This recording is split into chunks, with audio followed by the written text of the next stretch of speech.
Hello and welcome to a brand new episode of Last Call for Adventure. We're so very excited to be back. I hope everyone had a wonderful Easter. I am joined, as always, by the intrepid Crew 3, uh, probably the spiciest of our crews thus far.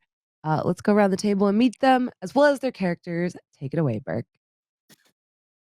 I am playing Cockhead the Undead, and he's called that because it rhymes. Yeah, that's right.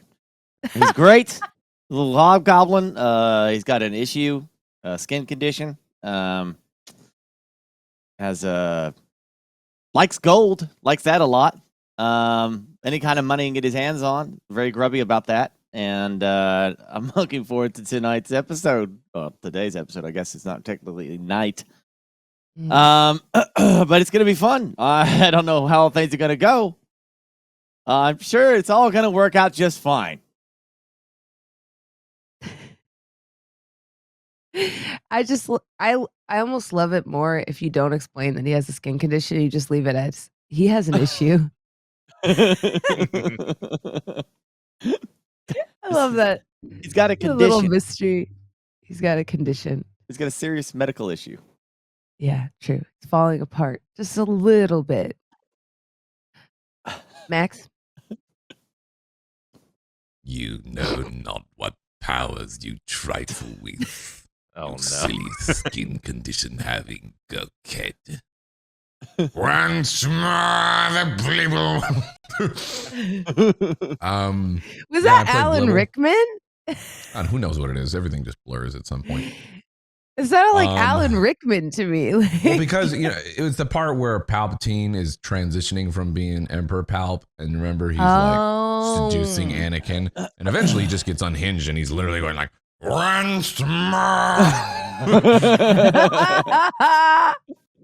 love that part. Hyperbole, but yeah, I play Blibble. He's a warlock goblin, currently potentially in a little bit of a predicament. Unbeknownst to him, but he's nervous because some stuff happened. Some guy with a skin condition is potentially baiting him to a trap. Possibly. So we'll see what happens.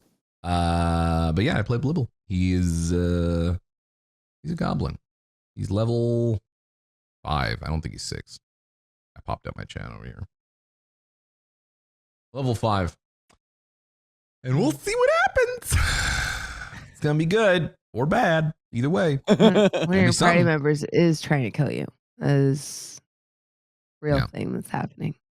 We'll see. We'll see how far that desire for gold is, and replenishing that flesh that was afflicted. If I know Burke, he's pretty motivated. Do you think this is going to result in your inevitable demise? I'd be surprised if it did, honestly. One, I mean, first of all, this guy's got a skin condition. I can't go out like that from somebody with a skin condition. True. All emaciated. You're going to lose to somebody with eczema? Be very embarrassing. Turbo eczema, even. And then also, I mean, mechanically speaking, Burke is very new to D&D. It would be embarrassing to lose to that. But knowing Burke, though, too, he might have been researching a bunch of stuff. Let's see him looking at monitors. Right now, he's just like probably looking at different things he can, do. And who knows what happens. And this is the best transition you can get with Nameless. That's right. Dan's Gaming. Who are you? What do you do here? That's a really good transition. Thanks for that throw. That was great. I'm Dan's Gaming. I'm playing Nameless, who's a orc fighter who's kind of begrudgingly helping these two characters across the wilds and not really has much attachment to either of them. He's just kind of here to help them along. He doesn't really have too much attachment to either of the people. He's more about his own things going on. Yep, and we'll see what he decides to do depending on what is going to happen in this cave, which should be quite an adventure. Well, you heard it here first, Max. He doesn't particularly care about you. Well, that's what I figured, but who knows? Is he just going to sit idly by while potentially Blibbles is getting Probably. That's all right. I got other people. He won't help stab you. but he also won't stab you Well, if it's or an stab for excruciating you. death, if it's looking bad and it's an excruciating death, Dan, just take me out. Put me out of my misery. If it looks So I get hopeless. credit and not Burke. Yeah, don't let him get any XP. Okay. That's fair. That's fair.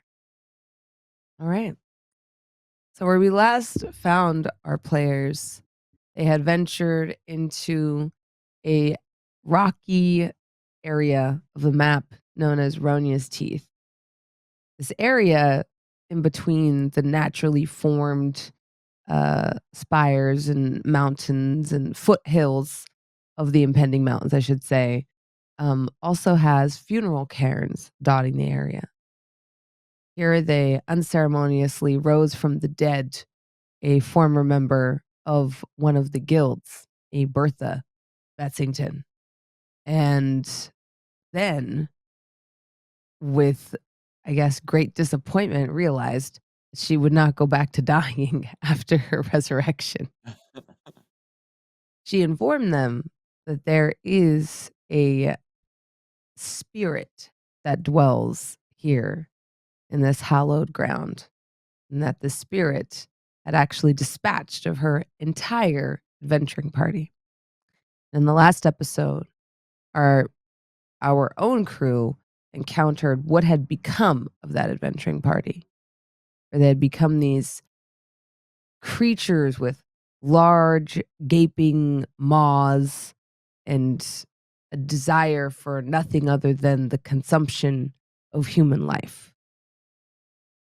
The crew narrowly survived an encounter with one of these creatures, and realizing there were 4 more, decided to hasten their journey through the mountains. But drawn by the allure of an entity promising to cure him of his eczematic condition, Gok had ventured into a mountain smote in the middle by a particularly virulent, I guess you could say, bolt of lightning, and spoke there with Blibble's ex, for lack of a better word, ex-patron, I suppose you can say, and struck a deal to draw him into the mountain in return for being freed of his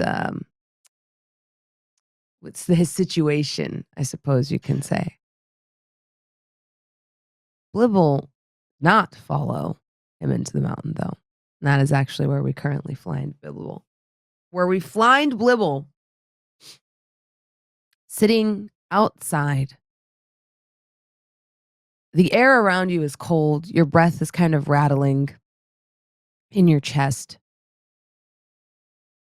And you realize after some time that it's not really a cold from the temperature, but you're shivering because there's kind of a chill creeping up your spine. And there's something unsettling about being here. You see the 2 figures of Nameless and Goked kind of disappear into this crack in the side of the mountain, and you are left with the pack beasts and Bertha in tow.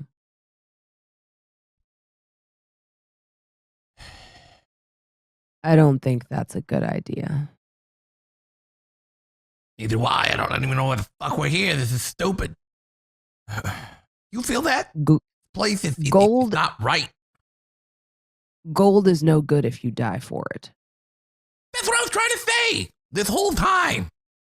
I like gold just like anybody else, but you got to be alive to spend it.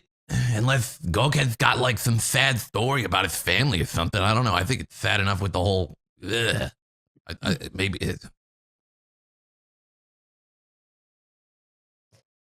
There's also the matter of any gold here most likely belongs to a funereal sort of burial type of situation. A lot of times, that's how you end up cursed and get a skin condition to begin with, is meddling with dead people's gold.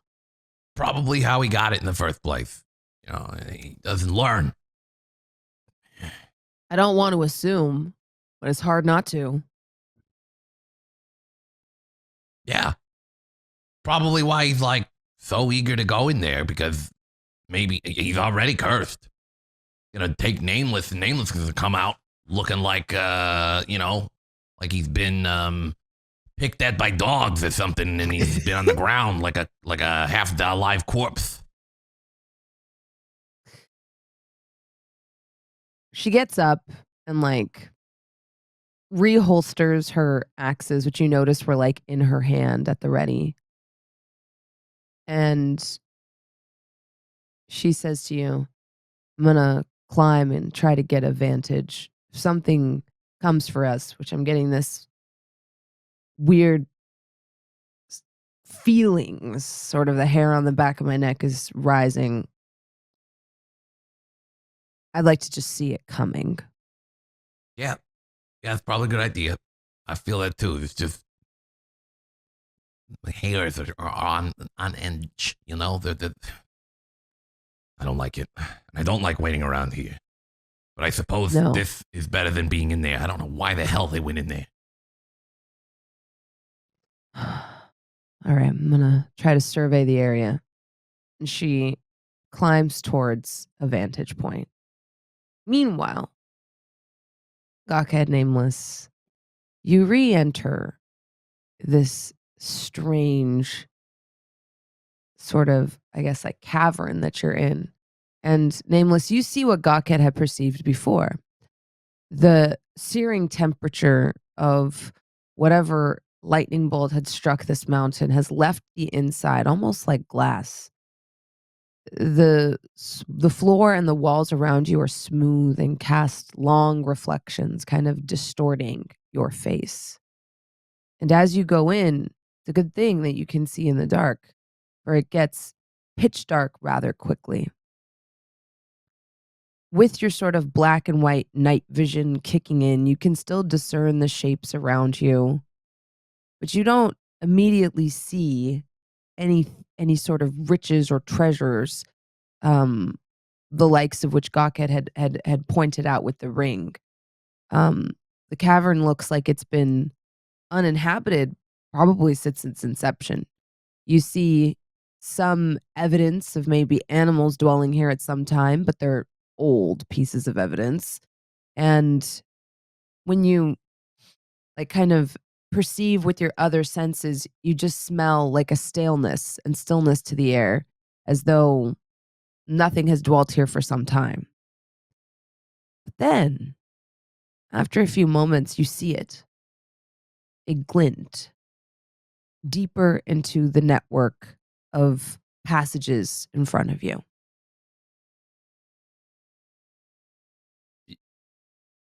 Gaka, what is that? Something shimmers in the dark. I would say like Gake is kind of like slightly ahead of Nameless and like kind of leading, slightly eager. He could bring out his green skull lantern to lighten things up a little bit. But at the same time that he's doing that, he's also very much talking in his mind since the last time the entity also spoke to him as well in his mind, that he's just kind of saying something like, you're going to have to help me by drawing Biddle inside. Do something with the orc to make him call out for aid. But at the same time, he's also hearing Nameless, and he's moving toward the glint while not exactly saying anything back. More like he's acknowledging what Nameless said by looking at the glint and moving toward it. Yeah, yeah. As you like think these thoughts, you don't get an answer, but you do get like a gentle sort of reassurance, like a feeling in the back of your head.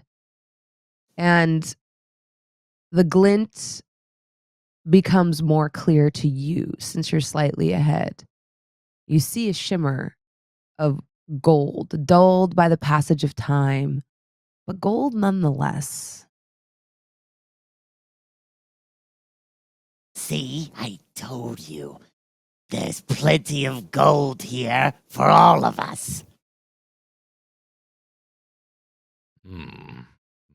But why? This place doesn't seem to have any inhabitants. Where'd it come from? Well, we're on our way to a mine. Perhaps this is an old mine. You Namus weren't getting looks- paid anyway. Namus looks around to see if he notices like there's any like passages that could be like a mine tunnel or like Mhm. places to go deeper into the rock. It's just like scanning around. Yeah, give me a perception check or a survival check. Either one. Critical fail. Oh, no. Yeah. As you're looking around, you're kind of like, you suppose this could be a mine. There's enough room for someone to walk, for two people to walk abroad through these passages. And in fact, as you look at your sort of face reflected back at you in the shiny rock wall, it occurs to you that this could be caused by some manner of explosion. Maybe they were using some type of chemicals or explosive methods here to excavate faster, and as you look ahead and some of the passages are blocked off, it occurs to you maybe there was a great cave in. And all of this seems to check out with what Gawked is saying. It seems you were right. There obviously is some sort of mine. I'm not very knowledgeable of such things, but looks like maybe an explosion went wrong. Could this be what we've been looking for? It very well could be. The guild wants us to investigate the ruined mine and its treacherous darkness that seeps into it. But that could come from anything close by. Some things like to dwell in the dark places, but this seems like just a mine. Maybe there could be something more to this. We'll have to investigate. But this is why we're here.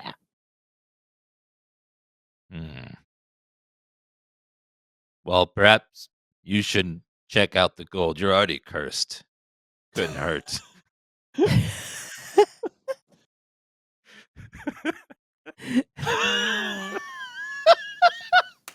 He's got a point. You do already be cursed. Gawked's gonna like glance at Nameless like, what the fuck is that?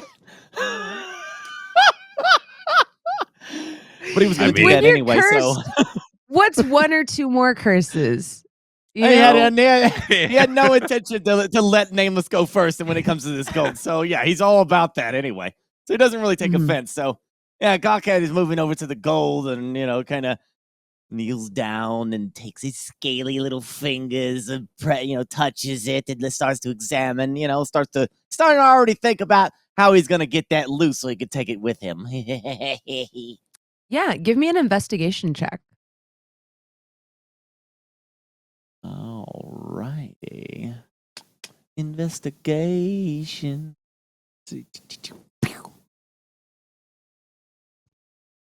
13. Yeah, as you like kind of examine the gold, maybe with your eyes first, you do realize this does look like the remnants of what could have been a dragon horde at one point in time. It's cold. A dragon has not been sitting on it for a long time, but you also know that there is a dragon wraith in these areas. The dragon hasn't been around for a while. There's even like a slight indentation where this thing may have lain at one point. A lot of it looks like has maybe been carried away. But the first thing that strikes you is as you look at this blanket of gold ahead of you, how just pristine and almost freshly pressed everything looks. The gold has like maybe a thin layer of dust on it, but nothing looks worn around the edges or anything like that. It all looks like it's brand pressed new. You see goblets, coins, necklaces, bracelets, cuffs, chains, all kinds of platters, plates, all gathered together in one place greedily, taken by many hands, eroded, but still very much present. It would take you probably 6 chests to carry it all out of here. You said there's a dragon horn, right? That's made of gold. No, a hoard. Oh, a dragon horde. Okay. So this is Mhm. just a big pile of loot. Oh, Yes. okay. Yes. Perfect. All right. Well, Like I Gawkhead said, turns it's over to sunken in the middle and raised around the edges, almost like at one point a dragon like sort of lay in it. It still has those like sort of indentations and markings. Right. Well, after the last two treasures were completely skipped by the party, he's definitely not telling Nameless about this possible dragon. So, Mm.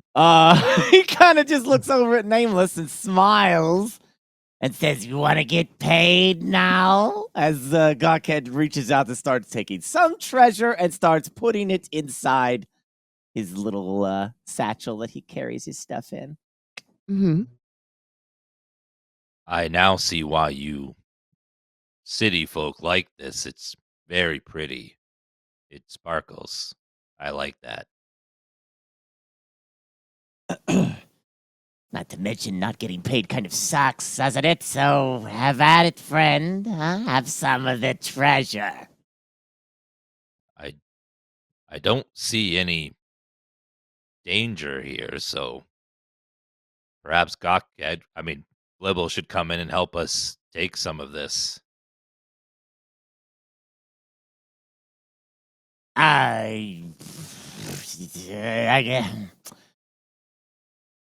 I suppose if your honor dictates that you must invite him in to partake in the loot, I suppose I don't mind sharing it with you, being that he's a coward and you're not. I'm not afraid. Nameless walks over to Treasure and puts a little bit in his pocket. Mhm. Yeah. It feels heavy in your pockets, but you don't feel anything like grip you physically. You don't feel your skin come off or anything like that. It just feels like I said, you feel the weight of the coins as you put it in your pockets. Go We'll ahead and see. tell that cowardly goblin to come on inside. Fine. Seems fine in here. There's no danger. You can stay here, and I will go tell him. I'll be right here. And Nameless walks back to the entrance to go find Blibble. Yeah. With your pockets full of gold, the walk feels a little longer. When you get to the entrance, um, I'll say this, Blibble, Betsy's just coming back down from her survey. And Bertha. it's just like, Bertha, Bertha you're right. Betsy. Bertha is just coming back down from her surveying and kind of says, well, bright side is I don't see anything. Downside is I don't see anything. No birds, no insects, nothing. And the It's a little place feels disturbing. completely dead. It's not normal. Not even bats at this time of night. I did see a break in some of the fog up ahead. I feel like we could take advantage of it and try to get out of here. The way we came back from seems like a better option, even with the stone pillar kind of in the way. I feel like that might be, I don't know, seems less ominous somehow. There's like Or a, at the very least, we know what's there. exactly. But I didn't see any more of the weird mouth eating things. Really would rather not encounter any more of those. I share that. I had enough of those. This sucks. Why are we here? We should really go. And at this, she actually like, as you're saying, why are we here? She remarks on that. She's like, I thought your mission lay on the other side of the teeth. in the Yeah, mountains, but not right? here. This doesn't match up to anything we're supposed to be finding. They didn't say anything like it's an actual mining area up in the mountains, not this. This is clearly like a side path that leads to whatever the fuck this whole place is. No, I agree. Uh, There's a camp up in the hills that well, I don't know if they mine there, but I know they smith there. Yeah, There's a large smithy, and they make some of the guild armors there, and that's where we're headed. we're not close to it. But your friend, this Gawkhead, almost seemed to imply that this was somehow related. It's- Of course it's not related. Why would they even do anything? This is all creepy and shitty. We're miles away from our intended destination. This is This why isn't I'm some so sort of resistant to side going to this. quest. Yeah. And then you said this was the place you were struck down? Yes. And you saw what happened with the rest of my adventuring party. They've become horrible, undead, shambling creatures. Everything just feels off here. And as you say that, you hear Nameless sort of footfalls kind of reach you from the entrance to the mountain. You hear a little bit of a jingle in his pockets as he's walking.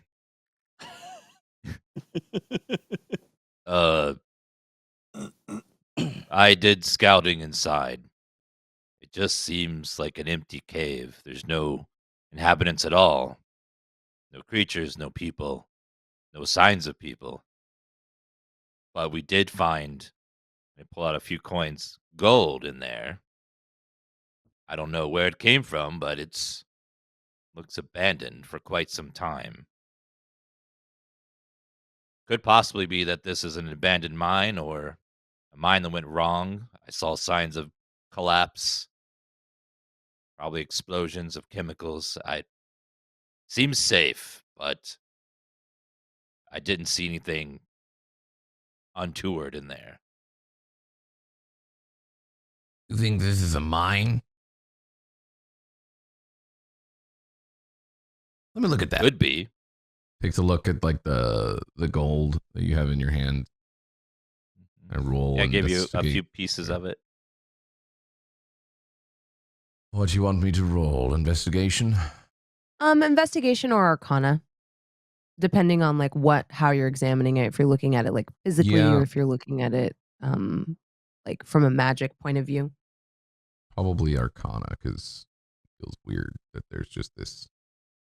Well, you said that when you described it before, you said it has like it's very shiny, right? Like it seems fresh pressed. Yeah, it has like a thin film of dust on it, but there's no sign of wear on the coins. Like there's none of the scratches or Right. marks as though they've been in Right. circulation. It looks freshly minted.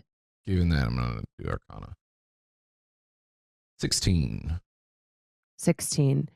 Yeah, something strange thrums about it in your hand, as though it's been altered or modified somehow.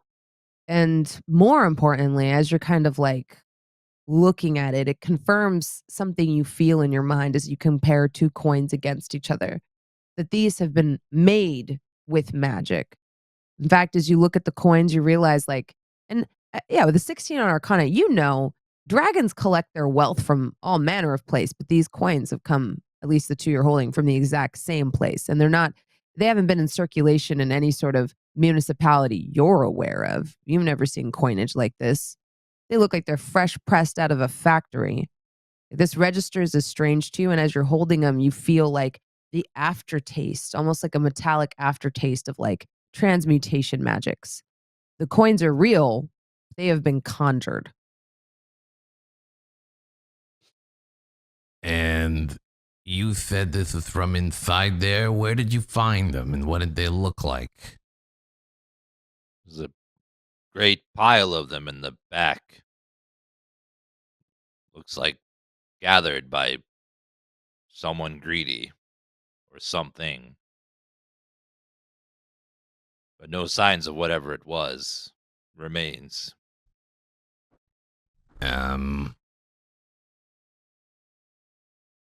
These are 100% conjured. Look at the way it differs from this coin here. This one's, I mean, they're both real, but this one was actually weathered. See that it comes from, and he describes, like, where specifically it was minted and all that. Mm-hmm. This one, I've never seen anything like this before. This is 100% put there intentionally. It's like a bait. Nameless tries to nod like he understands what money does and is. Are you understanding what I'm saying? This is an actual coin from a place where they make these coins. This one was made by some sort of magic user. This one Why, I more don't know. This one more sparkly. This one less sparkly. Yeah, because this one was recently made. You get it? I mean, That's not normal. Is it? Do I not get furs for this? I I went- trade. I don't. I mean, people will probably be a little curious as to where it comes from and if it's fake. Maybe they melt it down. But the fact is, there's something magical about it in nature. So I don't even know if this will disappear after, a period of time, because sometimes transmutation can work that way, where it's real and solid. But then after a period of time, it goes away, kind of like a ha-ha, got you. Or if people need like a, bait for a period of time.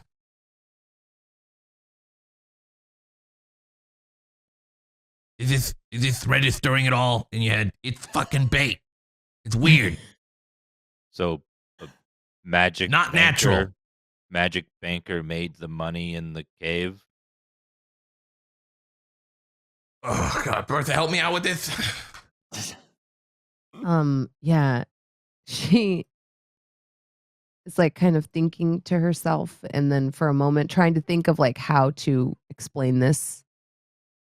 And then kind of lands on it after some time, and is like, this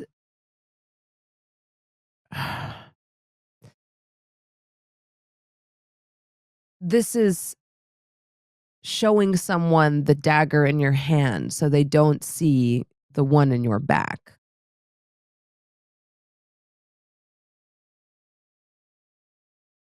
Trickery.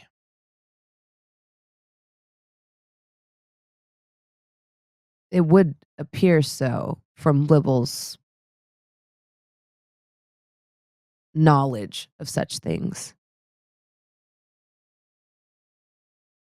It is awfully convenient. For a dragon horde for any part of it to remain after so many years is a bit strange.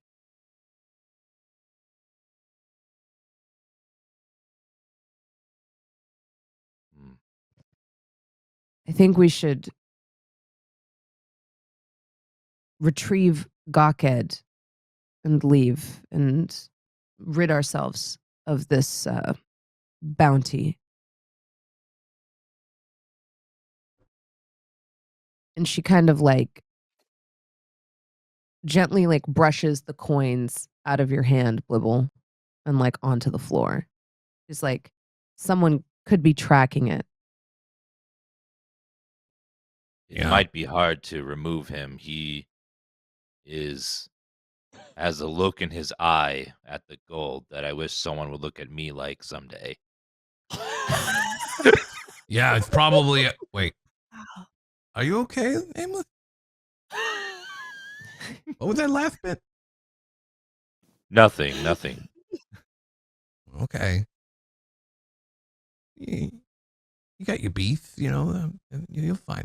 It's not important. Yeah, he's he was. I know the guy likes gold, but like, why would you go here willingly? Look where we are. So driven, it's just like tunnel vision. He didn't even hear the giant pillar or acknowledge it, and at that point, he didn't even know there was gold. He may be sick. Maybe whatever he's afflicted with makes him lust for gold. It's like there's no reason. It doesn't make sense. This stuff is logical. Feels like he's hiding something from.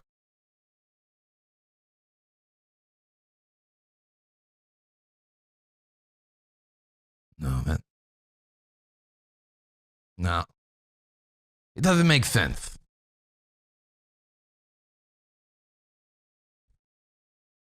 You see Blibble thinking really hard.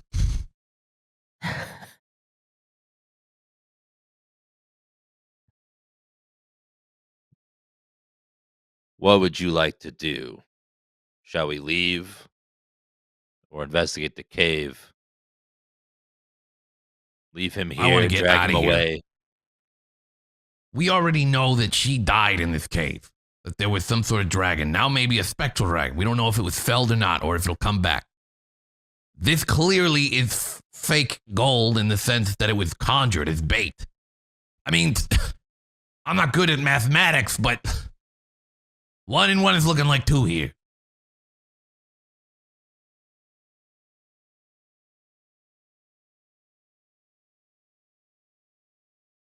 Shall we retrieve him or leave him? We just shout in there. I'm not going in there. Everything about my being says that's a bad idea. You can't spend gold when you're dead. And I don't even know if you can spend this gold.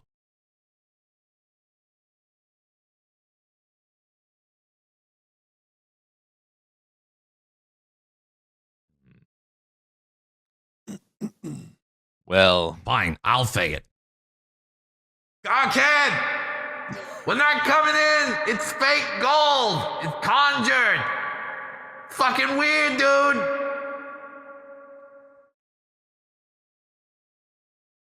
No reply. We're not gonna wait for you!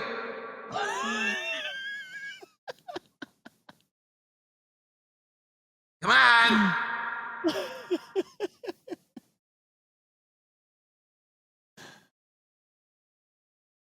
No reply. I'm not waiting for him. He wants to live in a cave for the rest of his life, bathing in fake gold? Go for it. As you say this, Nameless, you start to feel like a heaviness set in. Like your feet feel harder to lift, and your body in general feels heavier, feels harder to move. I'm just so weary. Just Yeah, we're all a little Need to- tired. We'll get some rest. I just Eventually. need to sit. I feel Are drained. you good? I'll just lie here a while. Feel No. very Don't lie tired. here. No, you don't take a nap here. But I'm As just so you- tired. Go to sit, Nameless. You notice at Blibble, the jingle of the coins in his pocket is louder. And it dawns on you that, of course, he would be tired because he's carrying around so much gold.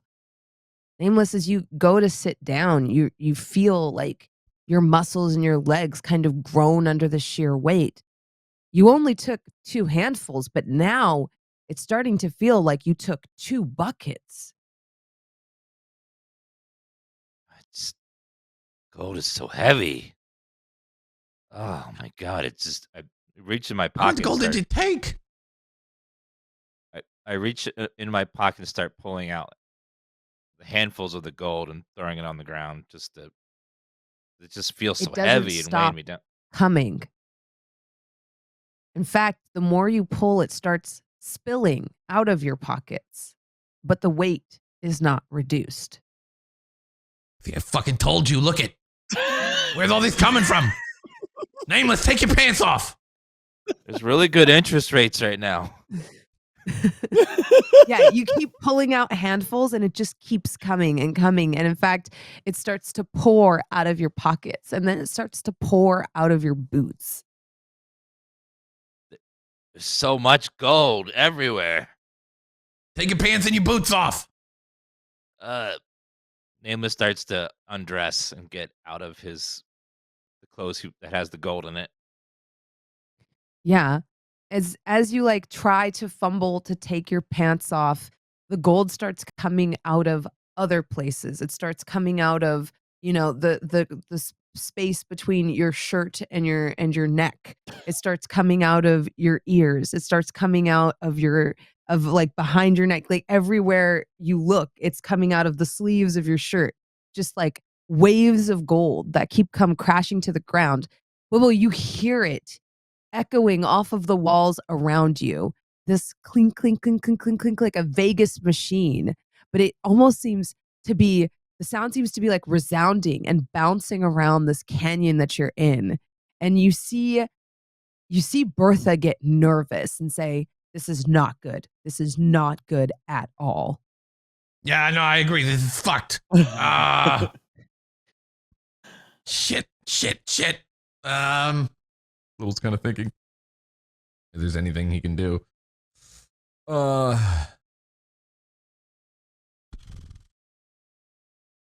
Would Blibble know what is this any sort of like curse or something that he might know? Or spell? Yeah. Give me an arcana check. It's gonna be very hard for you to know what spell this is. Yeah. But you might be able to figure out how to help. I'm sure he'd try to rack his brain to see if he's, Yeah. 8. Okay, he doesn't know. Yeah. You don't know what you don't know how to let me say, you don't know the exact nature of the spell, but it does feel like a protection curse or ward to you. Mhm. The only thing that occurs to you is that it's not like there's not going to be nothing you can do to like stymie the flow. And in fact, Nameless, your stomach turns as you begin to cough up a single coin. Oh God. No. Give me a constitution save. Okay.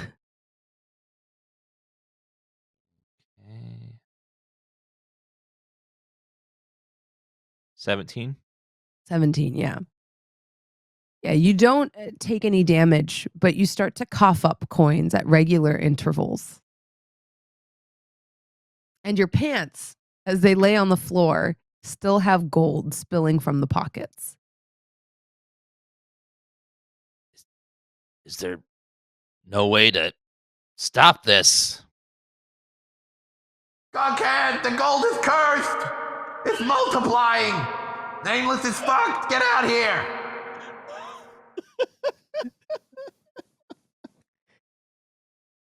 Now, Nameless, you would remember how greedily Gawkhead had grabbed from the gold pile. You had taken a mere 2 handfuls, but Gawkhead had been piling the gold into his satchel. And you only wonder what has become of him now. Meanwhile, inside the mountain, Gawkhead, your satchel feels like it's overflowing. But you like the feeling because you're you. Like you know that you're you. it. Yeah. You know that you filled it, but now it feels twice as heavy as when you and you feel like you have the overburdened condition from Skyrim. Like you're walking at maybe half speed. The Like seams Benny of in your The Mummy, like satchel pulling that. feel like yeah. The seams of your satchel feel like they're splitting. The strap feels like it's groaning. And you see gold like spilling over the edges under that leather flap of the satchel as it is so full of gold. You see like one goblet like peeking out from the corner that you don't even remember grabbing. And you see a couple of gems kind of like spill out over the edge. Yeah. This is what it means to be in heaven.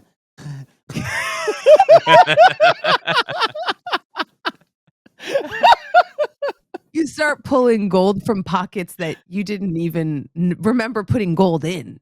Mhm. You're still, yeah, you're like, this is He's like completely forgotten at this point about what that god and trying to get Bibble into the cave because it's like, oh my gosh, the gold. He would be very excited at this point. I don't even think he doesn't even acknowledge Bibble's yelling because he doesn't even hear it. He's completely tuned out everything because it's just the gold is all he sees now. The Mhm. that the gold shimmer and his path. He's now trying to figure out How am I going to get this out of this cave? Yeah.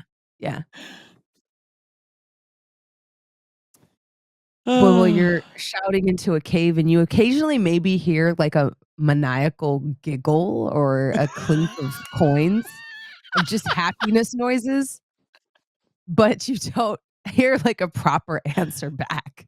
You just maybe hear an occasional pretty much. and you hear like a ding, ding, ding, ding, ding. Like once again, like a slot machine kind of going off as like gold is spilling somewhere inside. Cockhead! I just hear him giggling. I think he's gonna die over gold. He's gonna get suffocated. Probably what he would like.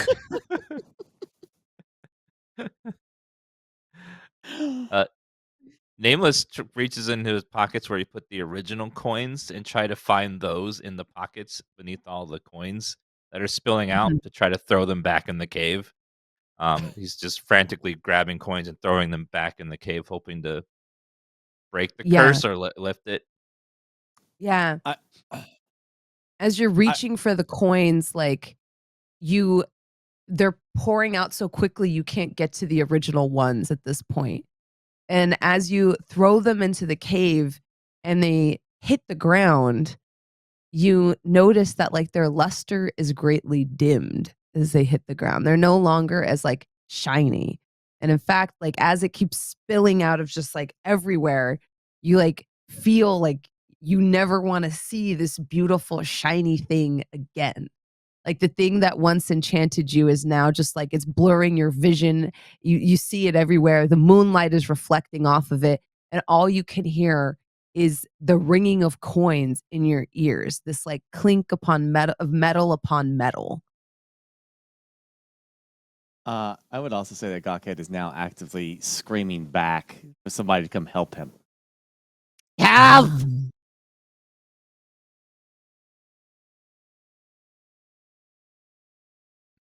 In the stillness of the night, this clinking getting louder and louder, echoing, the sound bouncing off this perfect amphitheater you're in with these granite walls around you, bouncing off the cairns. You hear it and you see Bertha kind of like stand all the way up. You hear a long and low rumble, almost as that of a great beast drawing breath. Uh-oh.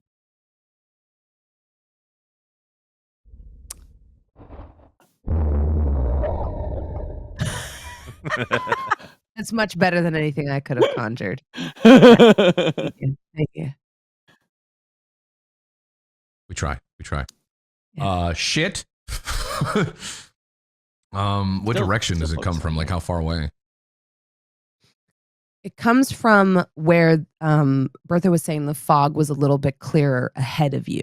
The way I behind you see. is still mostly clear, at least from a surface. She said she didn't see any bodaks or any of those undead you had encountered before. Yeah, you see everything, and Bertha kind of like go tense with like a face of recognition. You see the color drain from her half orc skin a little bit. And then she immediately like looks for cover. And then grabbing one end of your pants as you stand there now pantless, nameless, she kind of like kicks you with one foot and is like, "Come on, help me grab the other end." And she starts to like drag it towards the cave. And she says to you, Blibble, "We have to muffle the sound. Gold and loot means dragons." And she like starts like dragging the pants as quickly as she can. but they're like still spilling out gold and feel like they're 200 pounds. So Bertha's trying to get the loot back into the cave. Mm-hmm. No. You see the boots that have been kicked off also now spilling out gold, clattering across the stones. You see all of your beasts, the Lufthams, start to pot the ground, steam kind of rising from their nostrils. You see the pupils get very small and narrow as they kind of go into that fight or flight mode. Nameless tries to compose himself and help her drag the pants into the cave.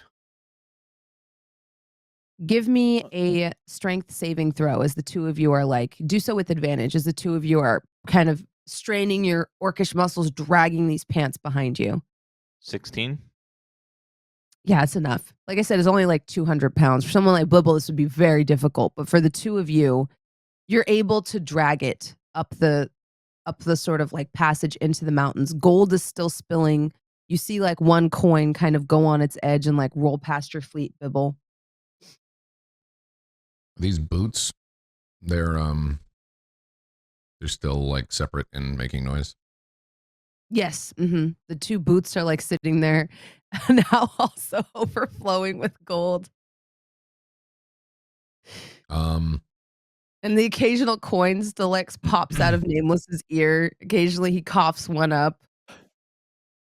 This is also happening with you, Gawkid. You don't remember eating gold, but occasionally you clear your throat and you find a coin underneath your tongue. I was gonna say that while they're actively trying to figure out how to bring the gold back in, Gawkhead is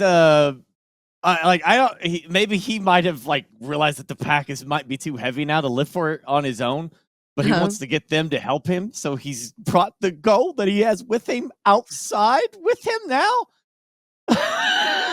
Oh my God. So he has some gold with him, and he's very excited as he steps outside to throw his loot. And he kind of looks at Blibble and says, "This is my pile." And then he goes back inside the cave. He starts to go back inside the cave to go get more. Yeah, you feel your heart rise into your throat as you hear this thunderous roar as Gawkid goes, "This is my pile." And you hear all of the goblets and coins come crashing down. One of them rolls down this sort of path leading into the mountain, and you hear it just give a really loud rotating sound. It seems to go on forever as eventually it strikes a rock and continues to reverberate with sound. All of the coins kind of crashing against each other, while you see Bertha and Nameless frantically clambering up past these coins, trying to get these pants to stop making noise. And then almost like a fungal outgrowth or bloom, you see coins start erupting from the pile that has been thrown unceremoniously on the ground. We and you hear so fucked. the cairns around you thrum with sonic energy once again as you hear this low, resounding grumble. You can't, yeah, kind of just come to you. This time closer, this time louder. Okay, there's clearly a fucking dragon coming. We gotta either leave the cave and try to exit quickly, or there's no point. It's coming here. Leave his pants, leave his boots. Let's fucking go. If Gawkid wants to stay here and die, he's gonna die.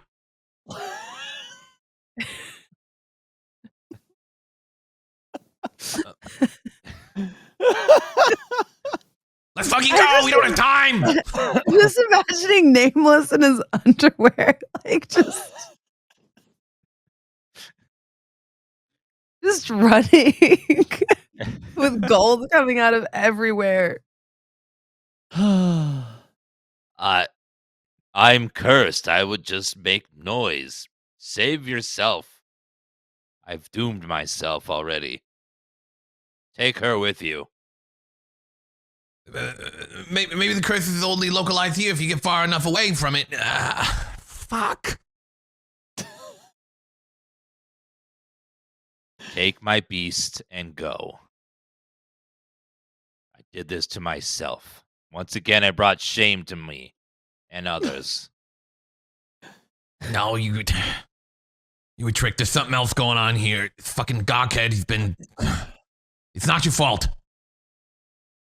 Gawkhead comes back out of the cave and dumps Yeah. another pile of gold that he was collecting. Oh my god! Goghead, you're gonna fucking die. There's a dragon coming. What dragon? Speaking of, God can make a Constitution save. Oh no. Is that 10. good? You take. Let's see. I have to roll it. Oh, it rolled high. You take 12 damage as you say. What dragon? As when you say this is just gold coming out of your mouth. You're like, what dragon? And there's just coins flying out of your mouth everywhere.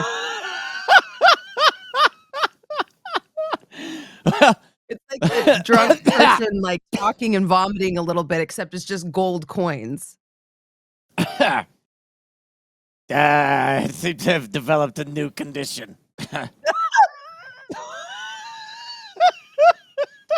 But you're already cursed. You can just get more curses, forehead.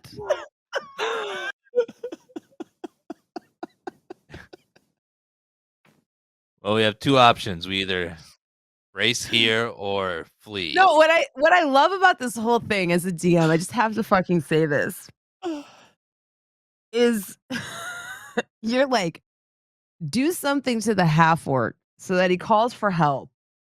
And then you were like, this is clearly the trap set for the half orc. But what if I also fell for this trap?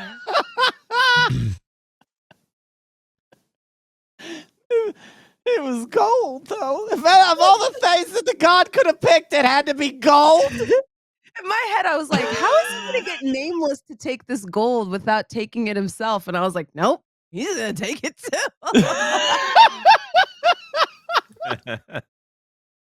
You see, crying. Blibble's racking his brain for anything he can possibly do to help.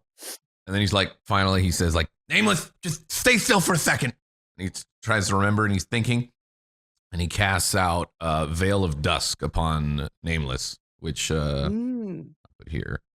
You encamp towards a creature, cloaking them in a shadowy veil of darkness and silence. The target gains a +1 bonus to their armor class and makes stealth checks with advantage during the duration of the spell, which is 10 minutes. Oh, perfect. And then he says, yeah. we gotta get the fuck out of here. And then he starts motion to go. All right. Yeah. You we- see I- Gawkhead vomiting coins at you. You can't really discern the words "what dragon." You just hear like "what," and you just see coins come out as he runs back in to grab more gold. He's lost. Let's leave him. I agree. So, Oh no. Nameless starts running towards the beasts to mount them and start running. Blibble follows. And motions Yeah. as he says, like, come on, Bertha. Bertha like runs after you, and Nameless, you still have gold coming from everywhere, and she like grows worried for you as you near the beasts, and another 3 coins kind of come clinking out of your ears, and she like grabs the bridle of your beast as you're about to mount, and she's like, you'll die. What other choice do we have? Do you know how to break this kind of curse on me? It was born of greed. If you disavow your greed, maybe it will stop. Otherwise, it will not. You will die. You will perish. Should I go back to where I took it? I think that's the only way. Blibble, take the beast, go. I will stay with Nameless and try to. You saved my life. This is the least I can do. Gawkhead is done. The lure, getting that creature to disavow gold is impossible. But Nameless, I think if you've learned your lesson, you might not suffer the fate of choking to death on gold coins. And as she says this, like another coin kind of like comes up. I've seen what the greed for these things do to people, and I don't want anything to do with it anymore. And at those words, it stops. He's saved. I will go back and put it to where I will go back to where I picked it up and throw these coins back to the pile. I'll help you. And she like runs back with you and takes the bridle that she took from you, Nameless, and instead thrusts it in your hand, Blibble. And then she like asks you at like over her shoulder as she's like running away. She's like, "How do you intend to get through the path? It's blocked." She's asking me. Mm-hmm. I'm gonna shatter it and crack the beam. I can clear the way. And she's like, "Sounds good. Things go well. I'll see you on the other side, friend." Fuck! And she's like, you see her like bracing Nameless as Nameless like still has coins kind of coming out of everywhere. Yeah.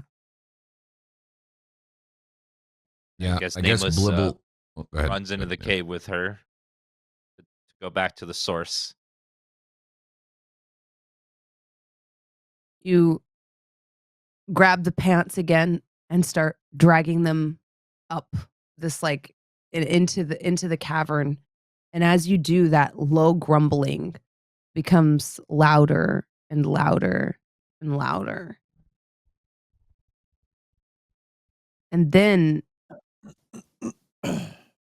Gawkhead, what are you doing? Swimming in a pile of gold. Have you made any attempt to put the satchel back?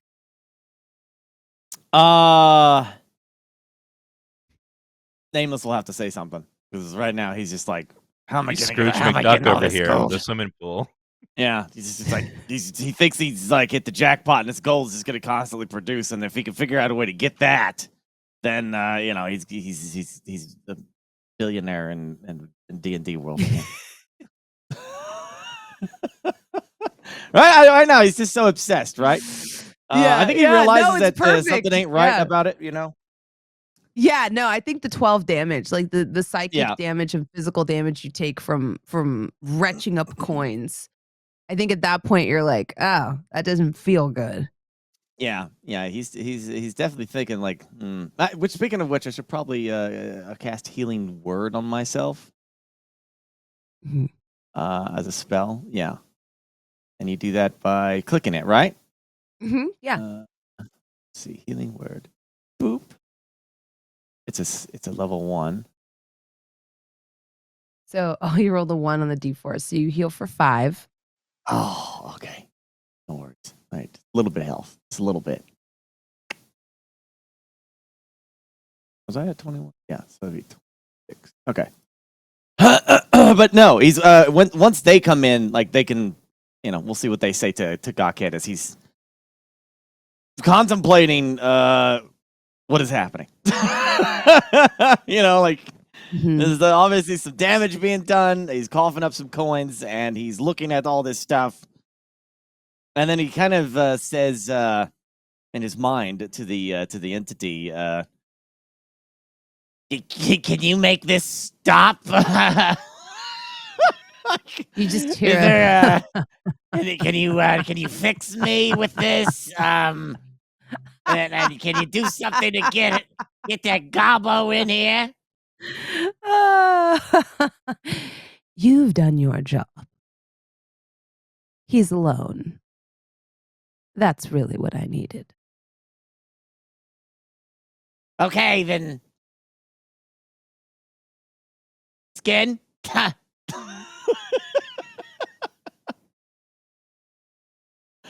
And like you're like thinking this and you just hear like a sort of laughter, and then he says, "In due time."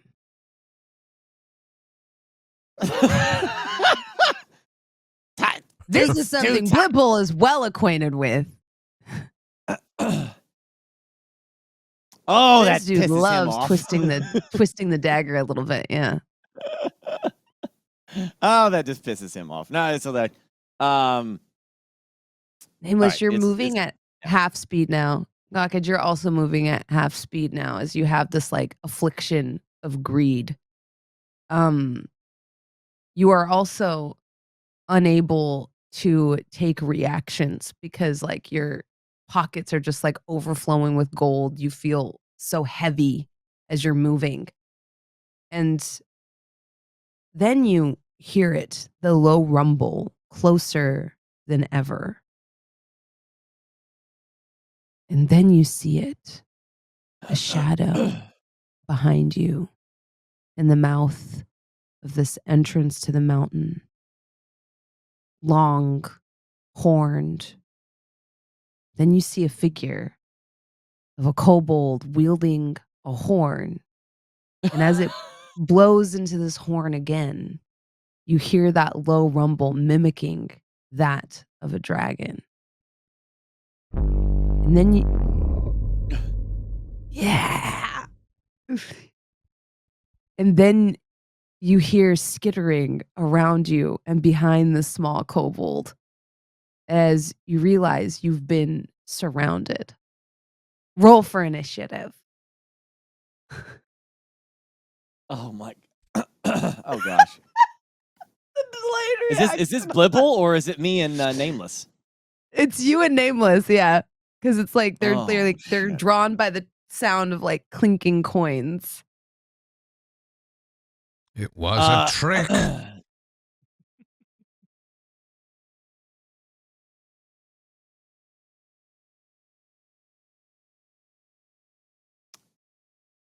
Did mine roll?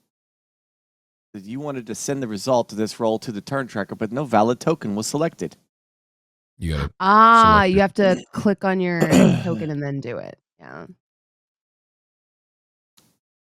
Is this something that I have to drag onto the field? I don't see the same map you do. Oh, you don't? No, I did see. change out your tokens with new ones, so but let me actually. Oh, see, now I got 2 on there. On Now your screen, there's 2. There's Yeah. 2 on that screen, yep. Actually, on my screen, there's 2 as well. That's weird. All I see is Nameless. Good luck, you guys. Have fun storming the castle and all that. Have fun storming the castle and all that. Greed. Just- Greed. Let this be a lesson to you viewers out there. That if I win this battle, greed is right. Greed is right. If you win, it's like so Try specific. refreshing. Like Okay. Well, I'm Greed assuming is too, right. then for If I this, like win. Blibble has mounted up and gone a bit of ways to yes, go clear the yes. path. Yeah, that's what I Mhm. assumed I Blibble am- would be doing. I am good now. I see it. Okay, All right, I am perfect. I'm fantastic. Okay, so we're inside a cave. There's 3 of us. All right. The coward has run. They're just kobolds. I'm sure you'll be fine. Also, it's not like you I guys need to have any sort of refresh curse too. afflicting you right now that might hinder your battle ability. I was gonna say, I was like, I Well. cast.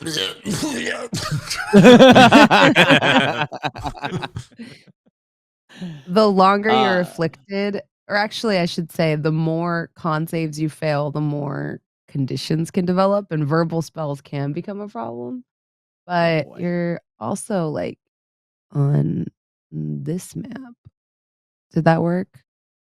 Oh gosh, the whole thing went black. If it's a void of darkness, perfect. Oh!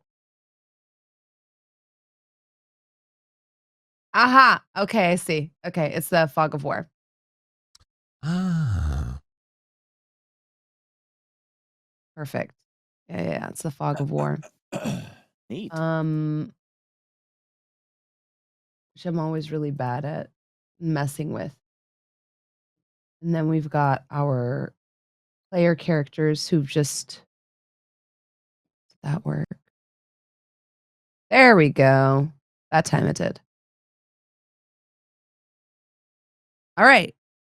Go ahead and place yourselves. This is the entrance that you kind of came in through. Let me go ahead and... It's right here. And this is actually where you see the very first creature. Use this one. Freaking kobolds, man. They're sneaky. Does that work? Hey, at least it's not a dragon. That's true. No, that's very good. They did a convincing dragon noise.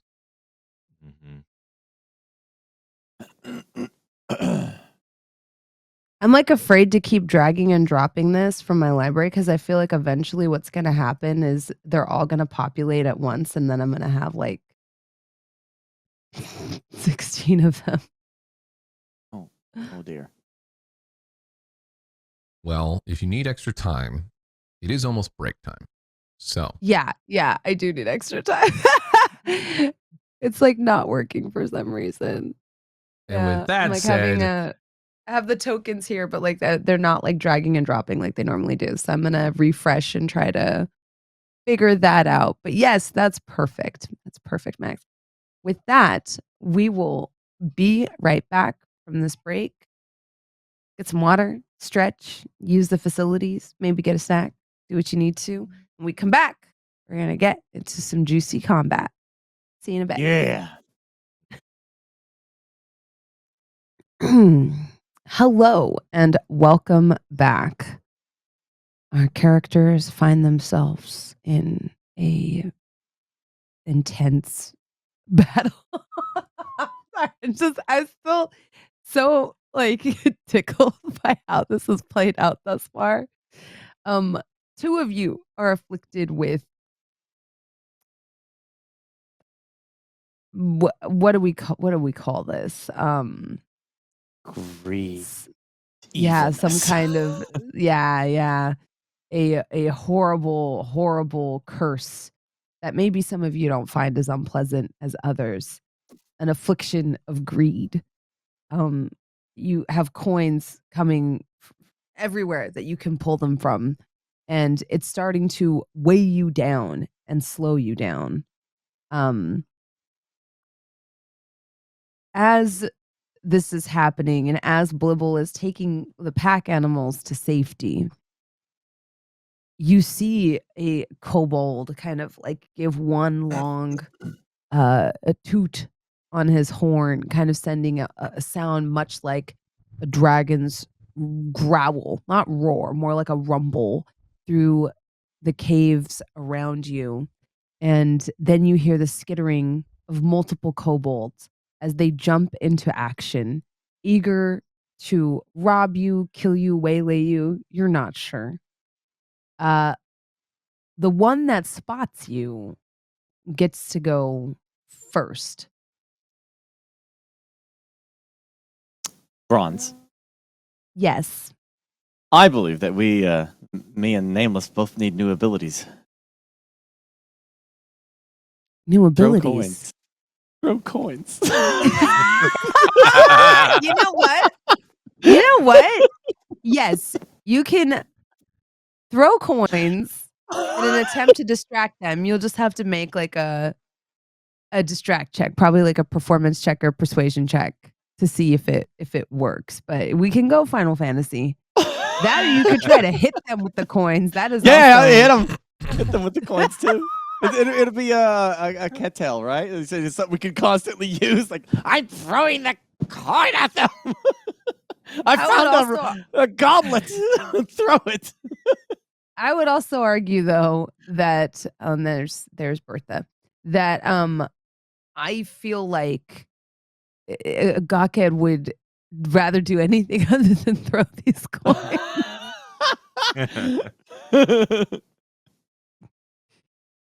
You know, just the situation. Well, he does being what value it his is. life a little bit more than the gold, you know. If it comes down to it, he will throw the gold.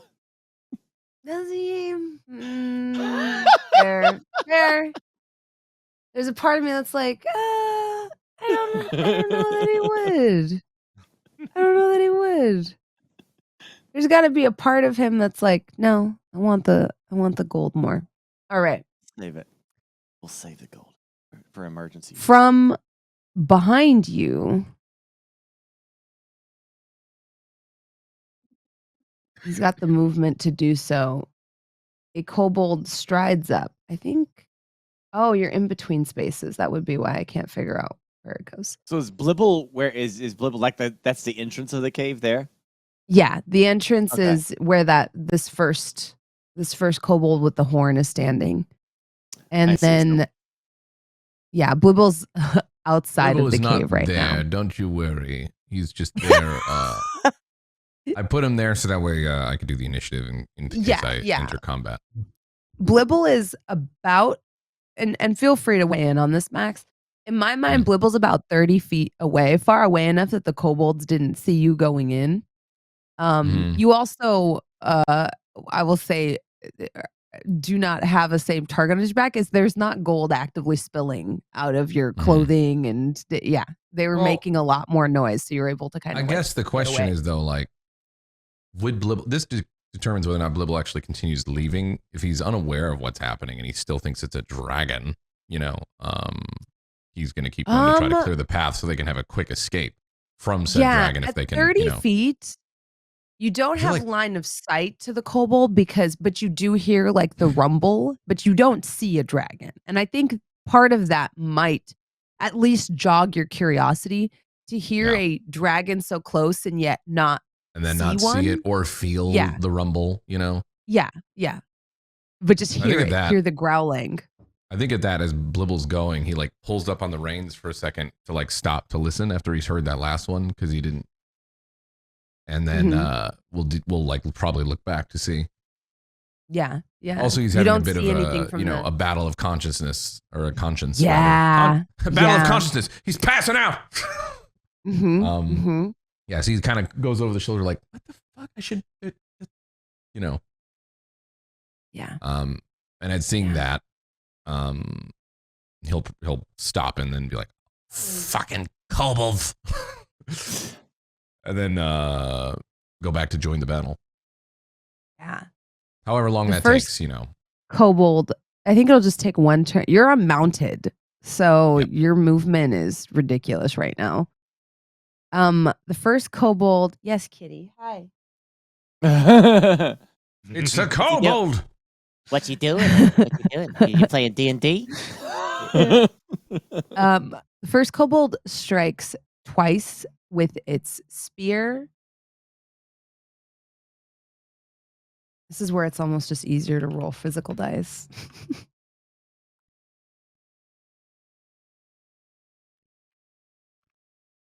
For a 9 and a 13. I don't think either of those hit. No, your AC 17. Both times the spear clanks against your chainmail, Gawked, and doesn't find a purchase anywhere. And then it is Blibble's turn. Okay. Are we saying I'm where I'm at in relation to everything? Yeah. You could easily get to the entrance of the cave, which is like here, with no effort, because you're mounted, so it's very easy for you to get there. Like I said, you're only about 30, 40 feet away. Void space. It looks like I wouldn't even be able to. Yeah, that's inside a wall. The mouth of the cave. Is this the cave? This is the mouth of the cave? Yes, that's the mouth of it. Yeah. The mouth of it's like a crack, like going into the mountain, like leading to this natural channel. And everything out here from the beginning of this line is exterior, not by the cave. Mhm. Okay. The Blibble really would be coming from, I guess, this direction. Yes, yes. You have the movement to do so. My only thing would be like, because the entrance to this cavern is so narrow, because it's kind of like this Mhm. like crack in the rock. Getting in without provoking an op attack from that first kobold is going to be it's going to be just you'd have to avoid the op attack, if that makes sense. Like, you'd have to pass by it or into its area, its threat range, in order to kind of move past it, unless you have a way of moving through walls, which in D&D sometimes people do. So it's worth asking. Yeah. Hmm.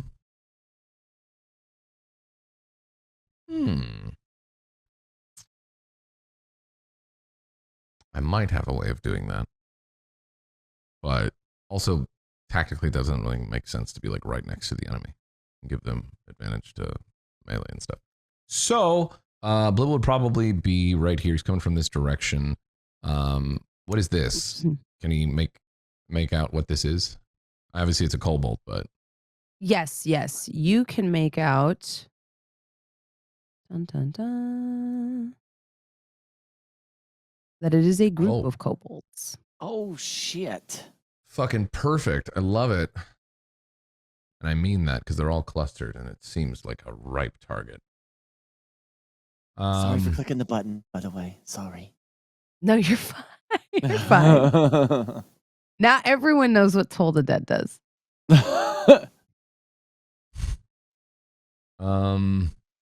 Yeah, okay.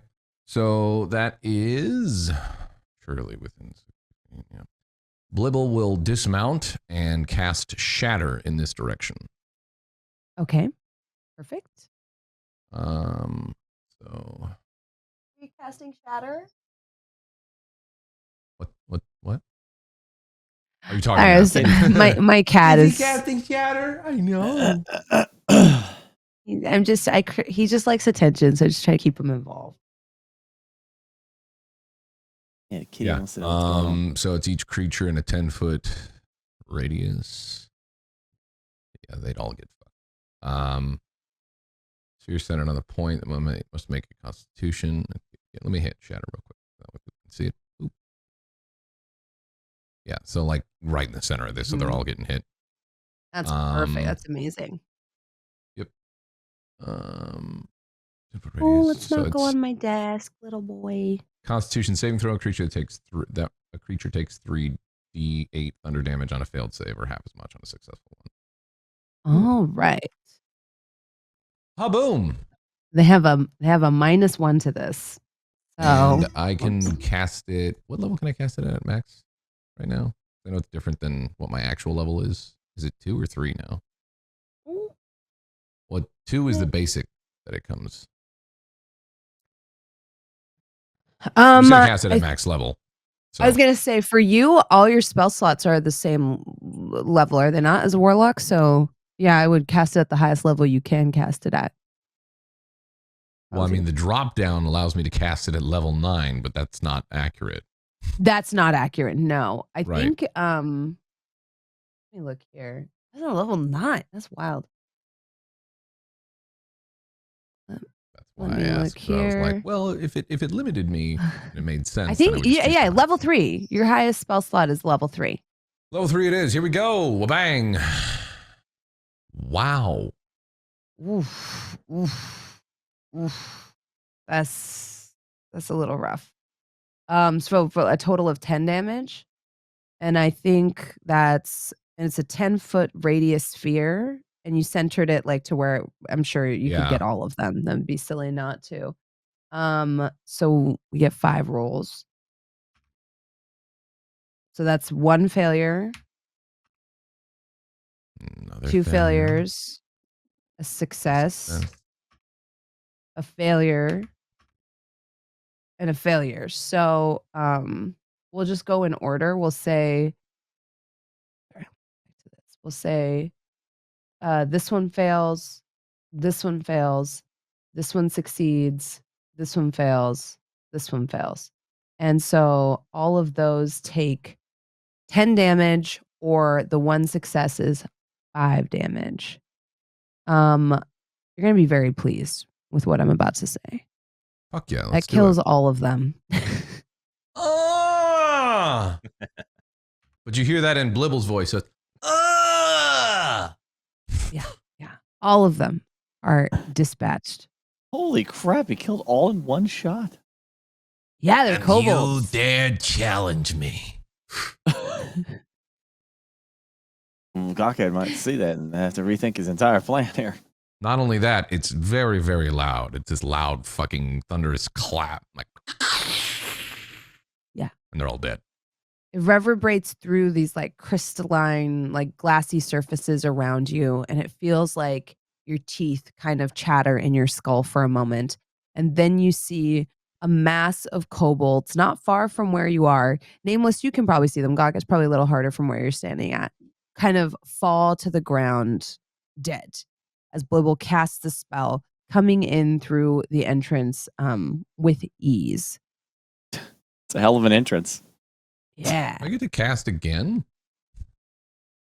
You can do one leveled spell and one cantrip on your turn, as long as one requires an action, another requires a bonus action. Well, I mean, there's a cantrip that I think I would probably use. I don't know if you've heard of it before. Uh-huh. Does it blast? It does blast. Is it Eldritch Blast? It's I do believe agonizing your, Eldritch Blast. Shatter Yeah. takes your action, however.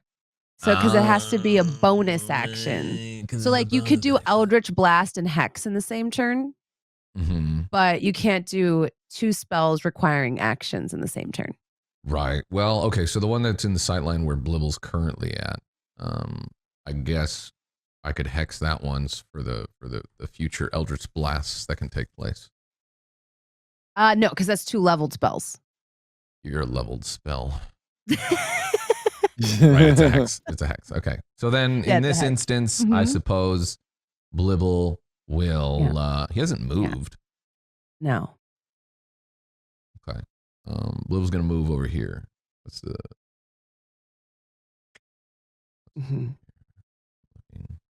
looking. Yeah. Okay. Right.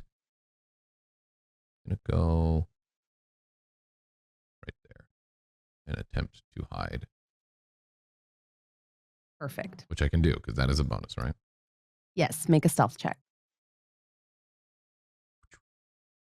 13.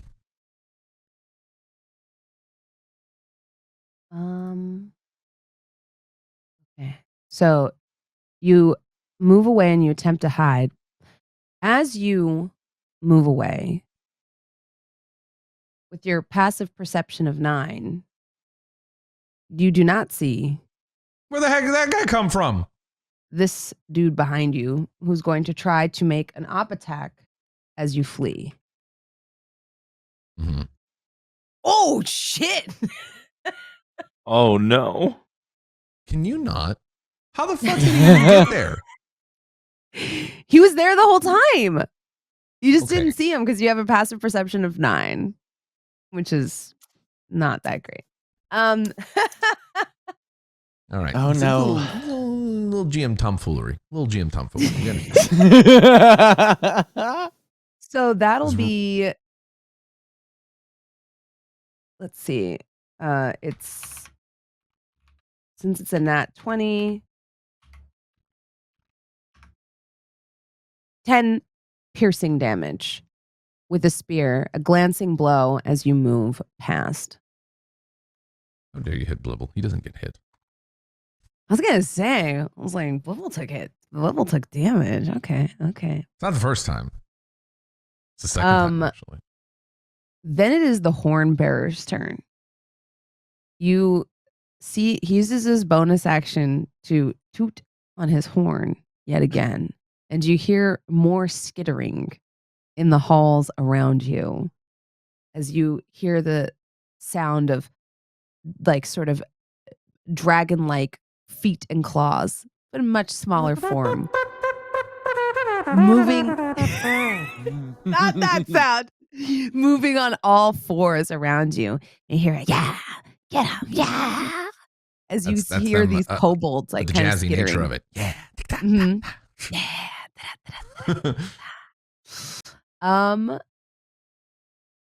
Let's see. All right, I'm trying to think. Got a lot of little things I can do. Okay. It's going to try to hit you with a chromatic bolt.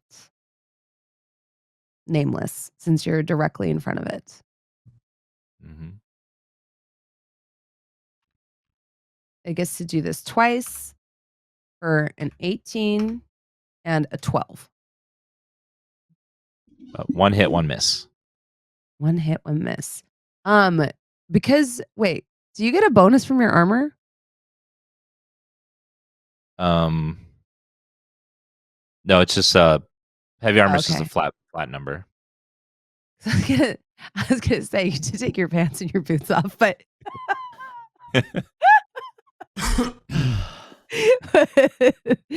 but yeah, you still have your chest plate on, so you still have some protection. I don't All think the it would be things low you- enough that a yeah. 12 would hit. Yeah.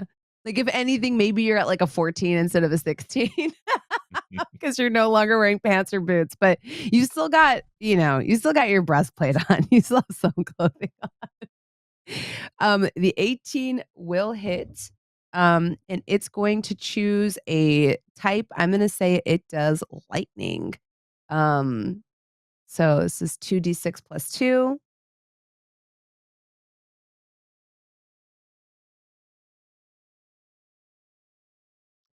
For 8 lightning damage as it casts out these 2 bolts towards you.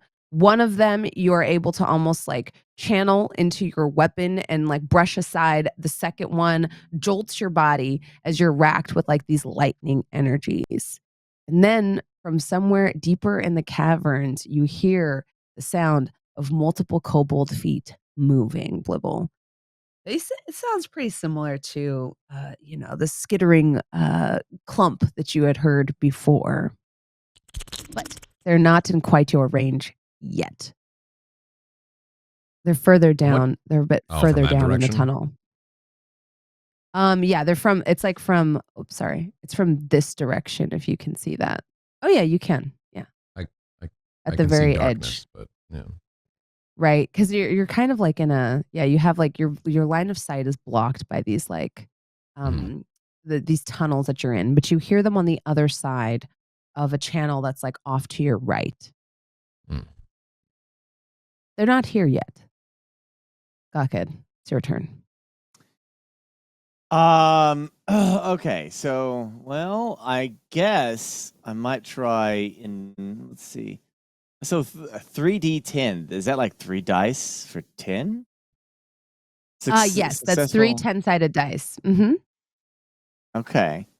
That sounds like that could do some damage here. I'll do inflict wounds on the kobold that's like directly in front of me.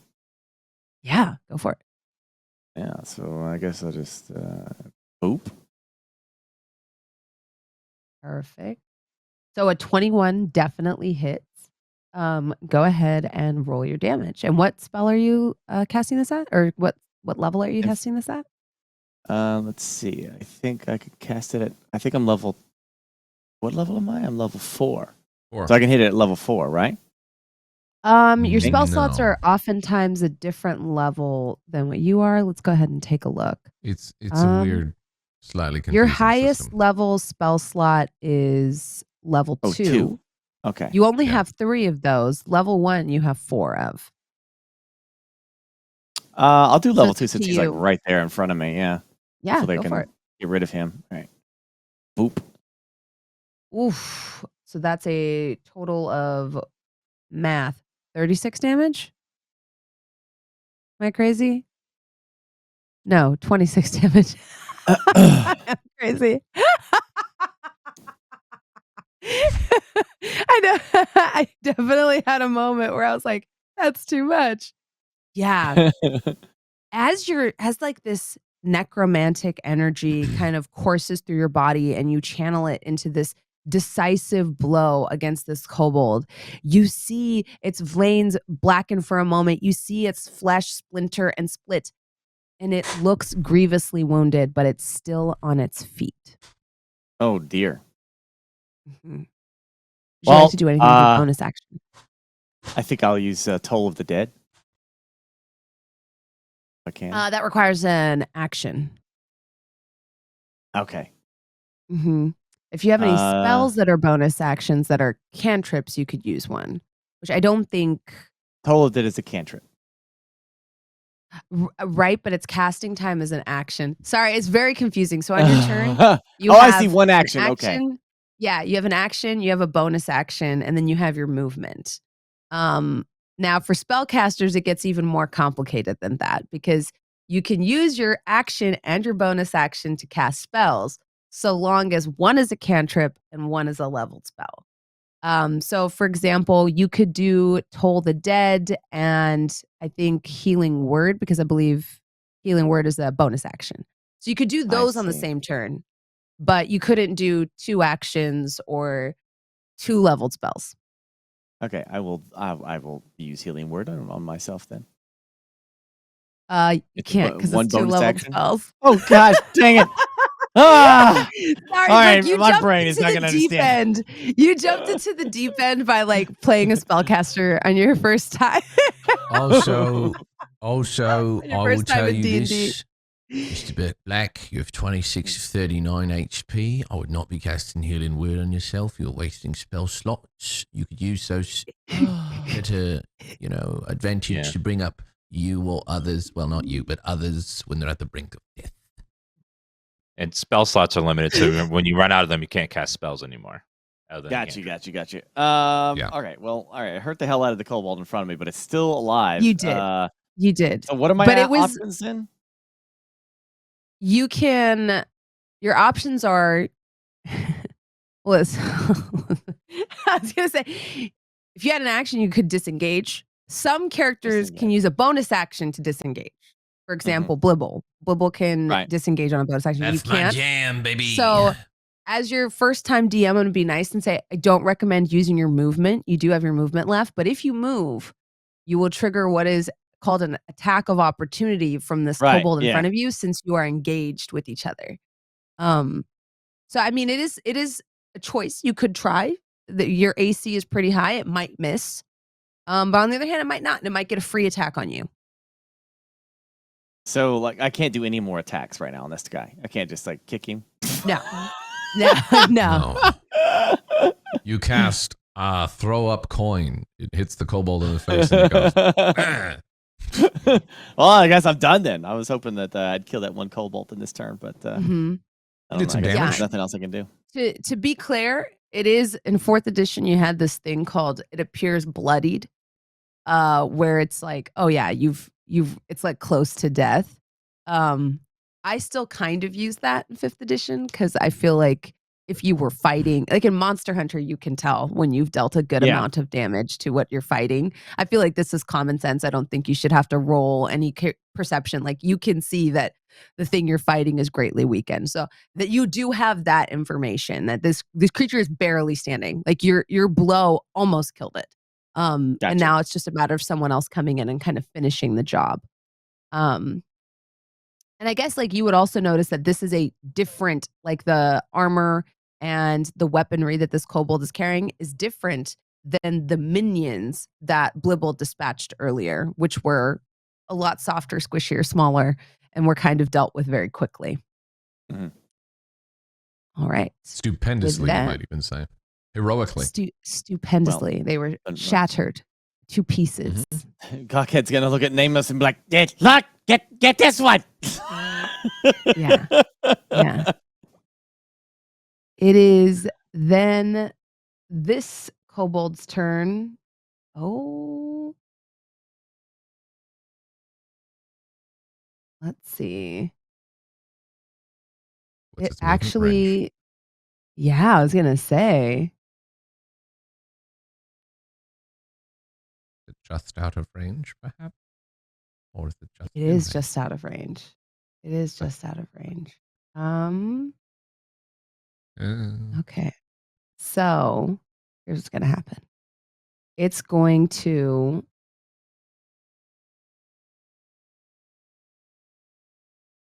start its movement here, and then it's going to throw a spear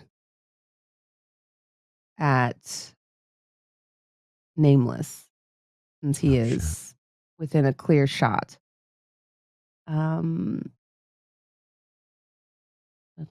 Which is a +3, but does less damage than when it is wielding it with both hands. It's a D6 instead of a D8. So that's 1 for a 6 and a miss, and 2 for a 12. So that's a 2 miss. Both of the spears go wide, over your head, Nameless, as you, or maybe you like duck them. That would be even cooler. And neither of them find their mark. Then it is Bertha's turn. Bertha is going Big to Bertha, let's continue go. dragging the pants up towards where she thinks you've gotten them. Oh wait, but she's moving at half movement because they're so heavy. Bertha, why fight? So she can get about here. As far as why, she calls over to you, Blibble. She says, let's be rid of this. Let's get out of here. This is clearly a trap. And then she'll say, like, hold them off. And you hear, like, and as she says this, Blibble, it actually dawns on you as you hear the skittering from the other side of the caverns. And as you see the kobold in front of you beginning to like summon more reinforcements, that she might be right. Discretion may be the better part of valor in this case. Who's got the horn? Then this one here. Okay. And then 1, 2, 3, 4. I declare You someone. see another kobold round the corner and bring its hands together as it tries to cast Scorching Ray at 2nd level.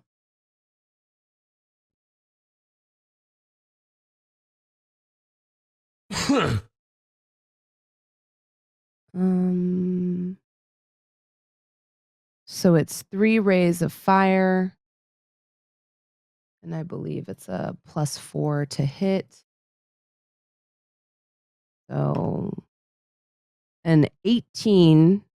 Actually, does it have? Oh no, it has line of sight. So Blibble, an 18, a 7, and a 12. So I think Does only it the have line of 18 sight? hit. And if it does Yeah. have line of sight, wouldn't that be? He a does have line of sight, just disadvantage? I don't know, barely. I'm just trying to Yeah. say things that DMs say to me whenever I try to, attack.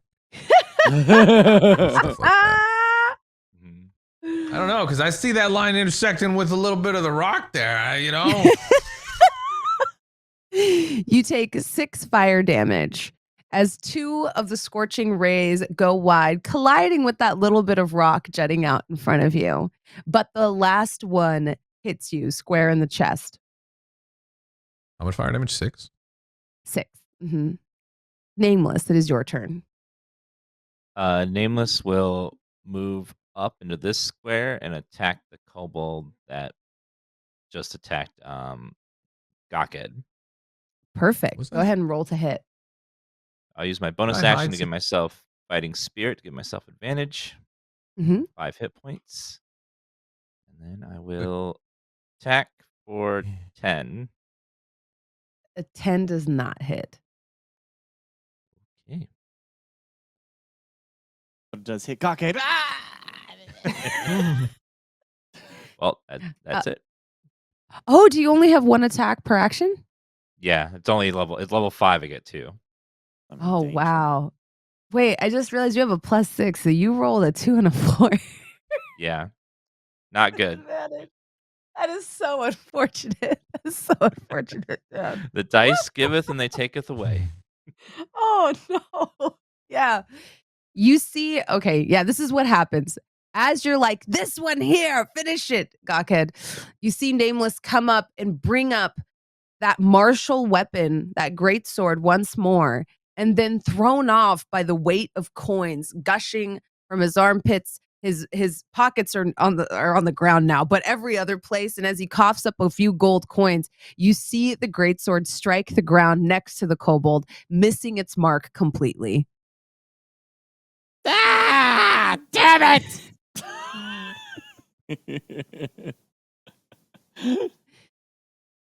It is now this kobold's turn again, since we're at the top of the initiative order. This one here. It's going to strike at you again, like sort of embroiled in this death battle with you, twice more with its spear. For a 23. So the second one you are able to deflect deftly, but the first one makes its mark. And that'll be...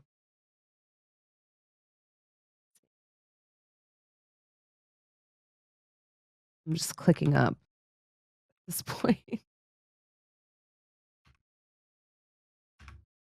Oof, for 9 piercing damage as he thrusts it, like as you're like exclaiming and like disappointed and nameless, he like misses the first one, and then the second one kind of thrusts up in a soft spot where like your armor joints meet in your shoulder and kind of connects right there, hitting for 9 damage, Gawkhead. Oy, oy, oy, oy, oy. Blibble, you see this. You see Gawkhead take the spear thrust. You see Nameless's like attack go wide, and it is your turn. That was 9, right? Minus 9. Yes. Mhm. Okay. Blibble seeing that this guy has the horn. This What was the other one guy? here. This one here. The The one- one with the the other guy. wings. Mhm. Blibble seeing that this guy has the horn.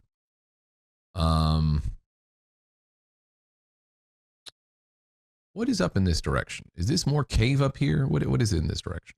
That's the direction of where the gold came from. Okay, so There's that's more cave up there. Yes. got it.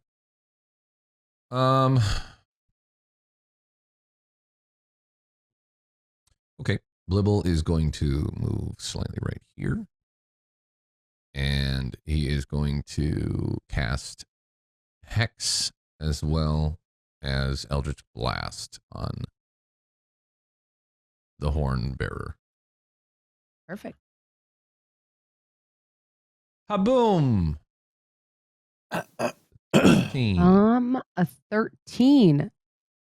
You see like your Eldritch Blast streak towards the kobold, and then you see like some scintillating energy as the sorcerer deflects it, and it does not hit its mark. Well, he's going to try again. Mhm. Ha! 17. Take that, you sorcerer 17 bitch. does hit. Go ahead and roll Yeah, it damage. does. Okay, now I got to remember this. Okay, so boom. Oh, fuck off with the 3. Then there's the other stuff that happens. Yeah, your hex It's damage. agonizing blast. Mhm. What is it? It's a roll d6. So your agonizing blast adds your charisma modifier to Modifier. your That's Eldritch what it is, Blast okay. damage, Which I and believe is a then your 4. hex. Yeah, so 4 on top of that, and then the I think it's hex pretty will high. add 1d6 if I remember correctly. Yes, that sounds right. I think it adds 1d6 necrotic damage. Yes. So you're at 7. Okay. That, Plus 5, so 12. and I'm still not done. Okay, yeah. Fury of the Small! I've never seen you use this yet. I'm sorry. I have used it Oh once gosh, before. I'm gonna be that person. What? Fury of the Small only works when you're attacking someone larger than you. A I'm so kobold angry. is the same size as you. Are you sure it's not just like a little bit bigger than me? Even like by an No! inch or so? No! How many fucking wings it has? What about the wings? The wings make it appear bigger. I don't have wings. You You feel yourself get mad at like this creature and then realize like you're about the same size. Well, then it doesn't count, and I can use it still before arrest.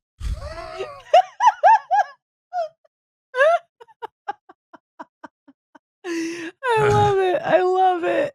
You get mad and then you like stop being mad and you're like, he's just a little guy like me.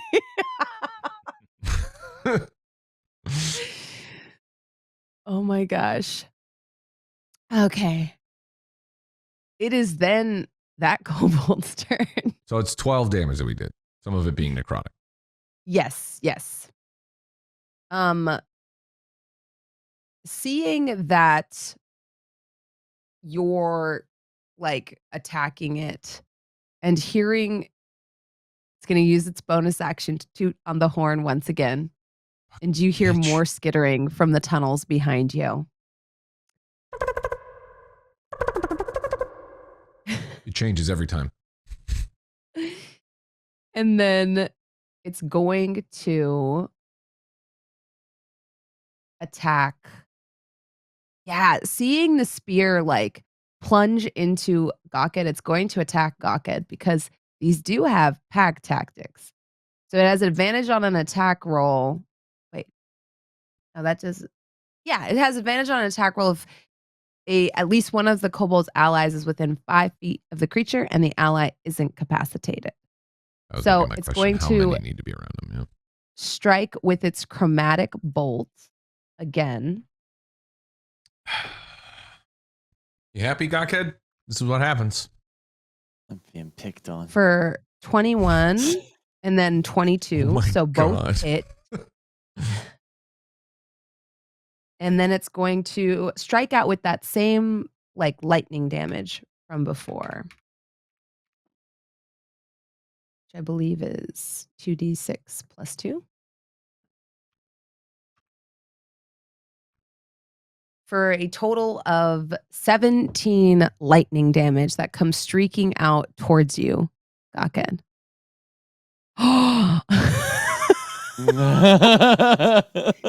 Knocking you perfectly to 0 hit points. Okay, what happens now? Yeah, you are currently knocked unconscious. You're not dead, but you are incapacitated for the time being. Yeah. Let's see if this works the way I want it to. Man, and just to let you know, Nameless, being hit by lightning with dead flesh, that's a smell, buddy. Ooh. Didn't That's even a think smell about right that. there. Yeah, Didn't you're even gonna think about that. So when you enjoy that.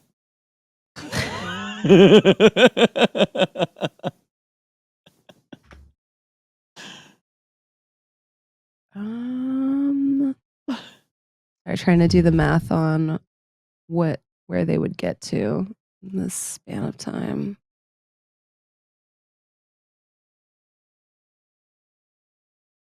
This here, they only have 20 feet. Yeah, you hear more skittering getting closer now, Blibble, but you don't see any kobolds yet.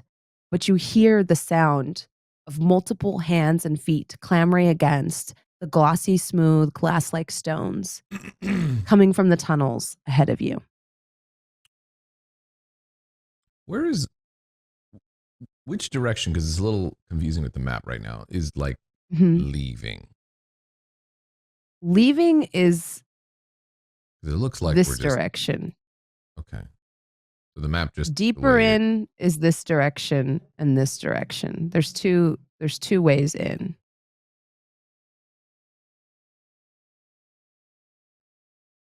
Does that make sense? Yes. Sort of. Okay.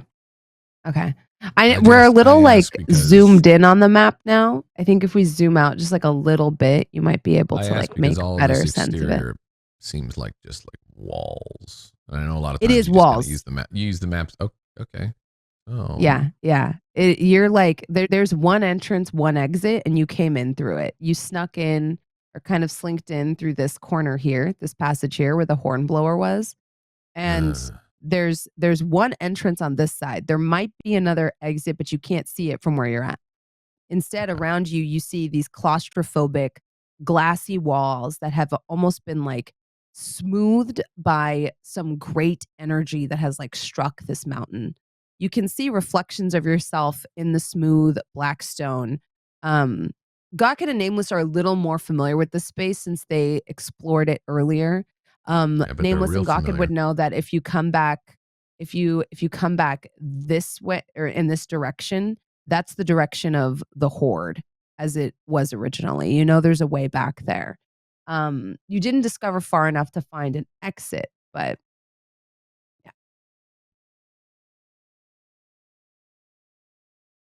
Okay. With her turn, I think she Worth is going to continue trying to carry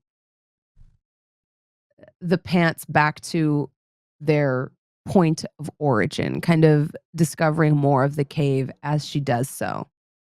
She sees a faint glint in the distance and says gently, or calls back, I should say, "There, it's up ahead."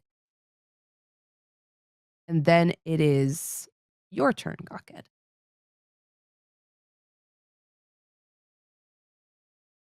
Death saving throw, sir. Yes. Is that what I do? What? Oh, sorry, I just remembered. passed out. Yes, you have to make a death save. If Yeah. you look at the middle of your sheet underneath your hit points, I believe there should be a place where you can click and it will Oh, it it will says roll it death for you. save. Yeah. Oop. Yeah. Ah! What is it? This is crazy. That's good. That's crazy. A You just nat rolled a 20 crit. on a death save means you pop up with 1 hit point. Yeah. Yeah. You need to understand this is exceedingly rare. This does not happen very frequently, which is why I'm 'cause like, of my- what the fuck? It's like dead cock. It's like, wow, I have necrotic power. Usually succeeding on these just means you don't die. And it is truly only on a crit that you like that you can stand back up. But yes, you are brought back to the land of the living. The cold hand of death is like on you and you're like, "Ah!" And you pop up with 1 hit point, coughing out 1 gold coin as you do so. So can I attack? I believe you do death saves at the technically at the end of your turn. Let me look this up. Actually, with a nat 20, I feel like you should be able to, but I have dealt with so few of these that I haven't dealt with it before.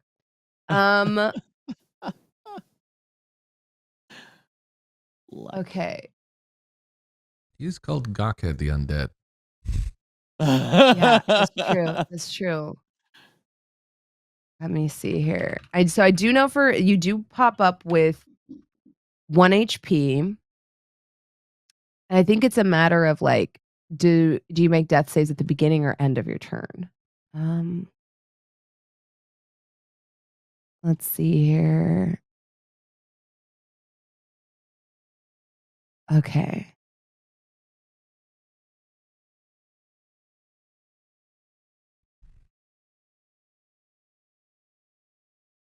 When you start your turn with 0 hit points, you make a special saving throw.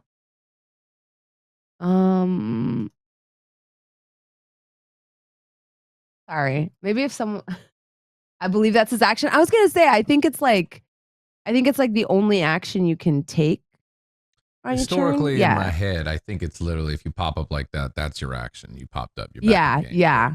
Yeah. I believe so. It'd be a as little well. weird if you could pop up, even with a nat 20, pop up and just be like, ah. unless you're, I've done that before, but I think it was because I had the ability as like a half-orc barbarian that allowed me to strike something like that. Like relentless endurance. Yeah, I think it was something like that. Yeah, I know But that I like am if you the make undead. if you do a normal like I know if you do a normal success, you're stabilized and like all of that. I was like, I don't know if on a nat 20 you can take an action. I think it is just like you pop up and you have 1 hit point. But yeah, I do think like you're not able to take an action this turn, unfortunately. Fine. Then I could now back and ready to go. Looks at Nameless and says, Now don't miss!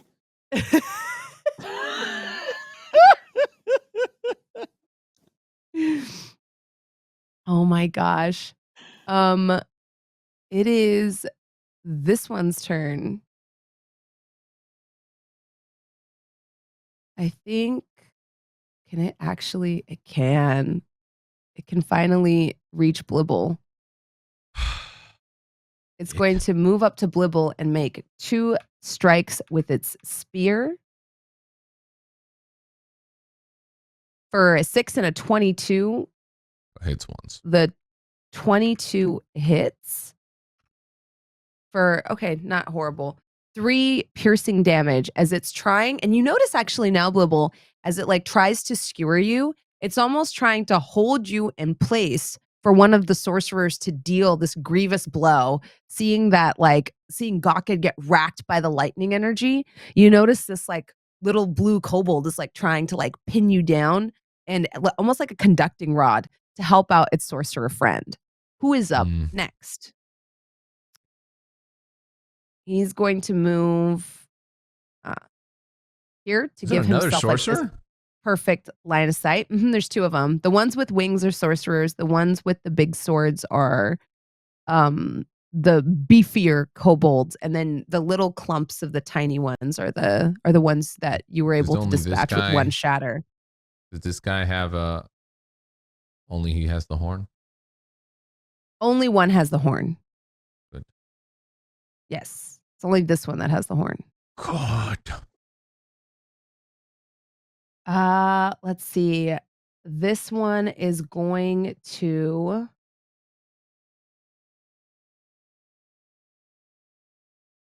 let's see.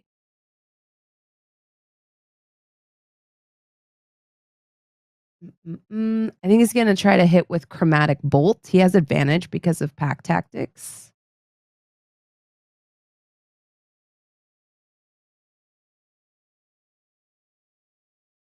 So there's a 23, and then he gets 2 of these. There's 1 more.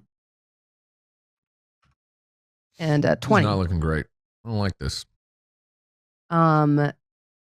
Hitting you for, this will be a total of 4d6 plus 4. Ooh, me? Yes. Son of a bitch. 21 lightning damage. Jesus. Racks you. Yeah, you feel the lightning course through your body. The spear being wielded by one of the kobolds, almost acting like a conducting rod as the other one strikes out at you. Nameless, it is your turn.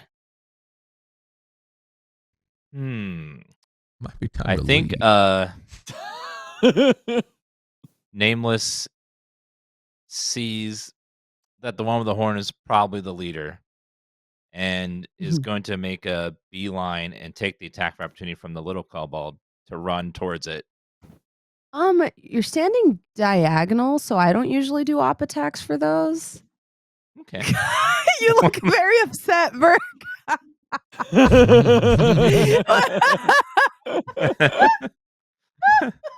Because from God, my just perspective, watching him just run away. Like, ah!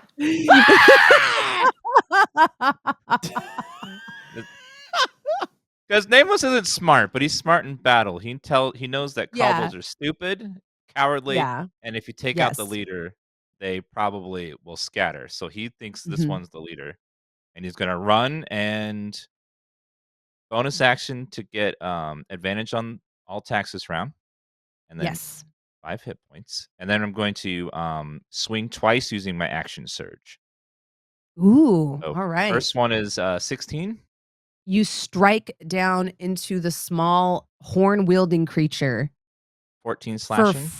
14 damage, slicing it in half and dispatching it. In twain. The head Yeah, the head, as it goes for one last blow on the horn, rolls off its shoulders unceremoniously, and the kobold falls to the floor dead.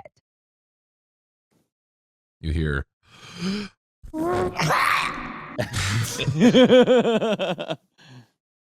Yeah. And I think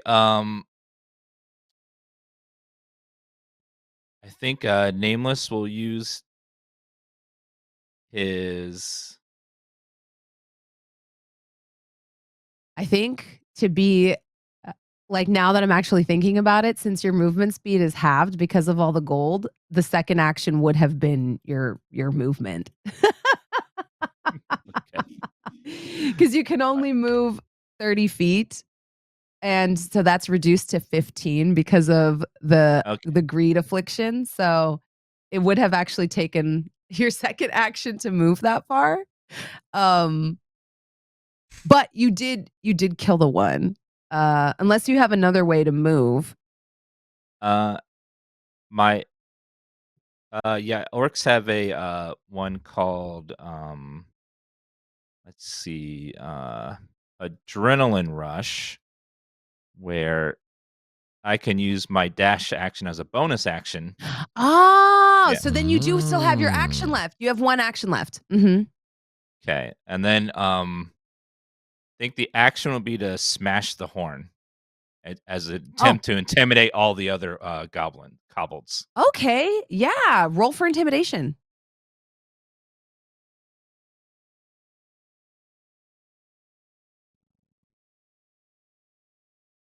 13. 13. We're gonna roll wisdom saves for the 3 remaining gobos or kobolds, I should say. To be honest, they're not the most. So this is it'll be going from top to bottom for the 3 saves. So the first one makes it save. The second one makes it save. And the last sorcerer is the one that's like, run, run. And this one is going to begin fleeing from battle. This one down here. That's important. Yeah. Yes. You did succeed with one of the Which sorcerers. direction is he running to, and where is he running back from whence he came? Yes. Probably back towards where you hear the horde skittering behind the other side of this rock wall. Demoralizing the other hordes that are coming. Potentially. Right? Potentially. And that's the end of my turn. Perfect. Very good turn.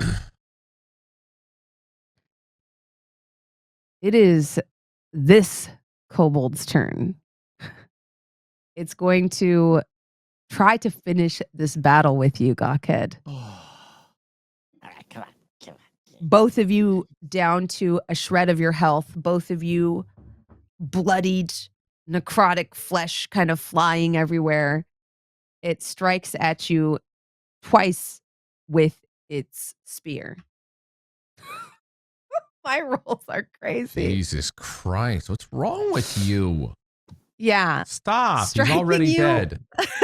Striking you and bringing you down to like the unconscious state again. Nameless, as you go in dispatch of the other foe, you turn around and just see the little kobold going, die, die, to Gawkhead, stabbing him repeatedly as he lays on the ground unconscious. Die! Blibble, you see this. You are currently engaged with one that like used its spear almost like a lightning rod to like completely jolt your body with this overwhelming flood of lightning energy. You see the one that cast the spell getting ready to flee. What do you do? Well, he's fleeing. I'm not feeling so good. I got 5 HP. I'm thinking.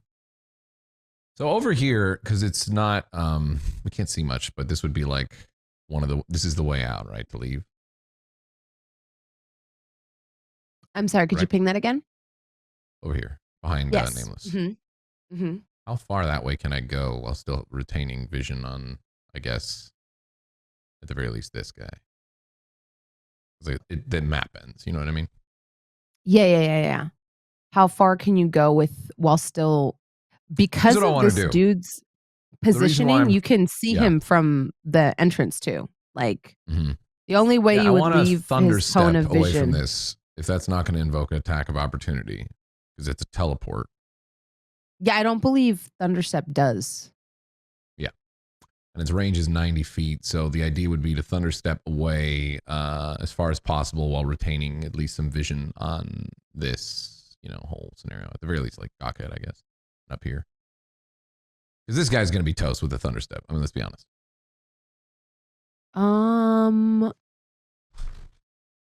Most Sorry, likely. I'm trying to. I will Oh, put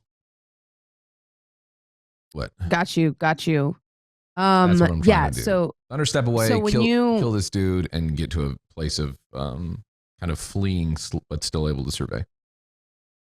okay, yeah. From my understanding, you don't provoke op attacks when you're moved against your will or when you are teleporting. So yeah, you can definitely teleport to that range. Now, to be clear though, the damage you do is from the space you jump from. Yeah, I know. Oh, okay. Why would I want to Because do damage to the place I'm going? I wasn't sure if Okay. you were trying to kill this one over here. No. Got That would you. be Got silly. you. Got If you. I did it over there, it would fuck up Gawkhead, even though he's already fucked up. But that would potentially kill him. So I'm not going to do that. Thunderstep right now, yeah.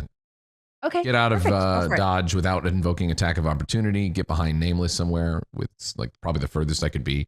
And that's why I asked about the 100%. map range. And then Yeah. hopefully this guy's toast. No, you could be all the way over here if you wanted, like all the way at the mouth of the cavern and still have line of sight. Yep. On that's that what I'm gonna one. do. Thunderstep that way. Boom. And then we cast Thunderstep. Hold on. waiting for this. Perfect. And then this one's gonna make a what is it, a con save?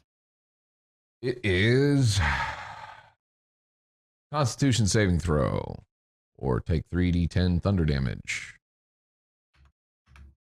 So it is a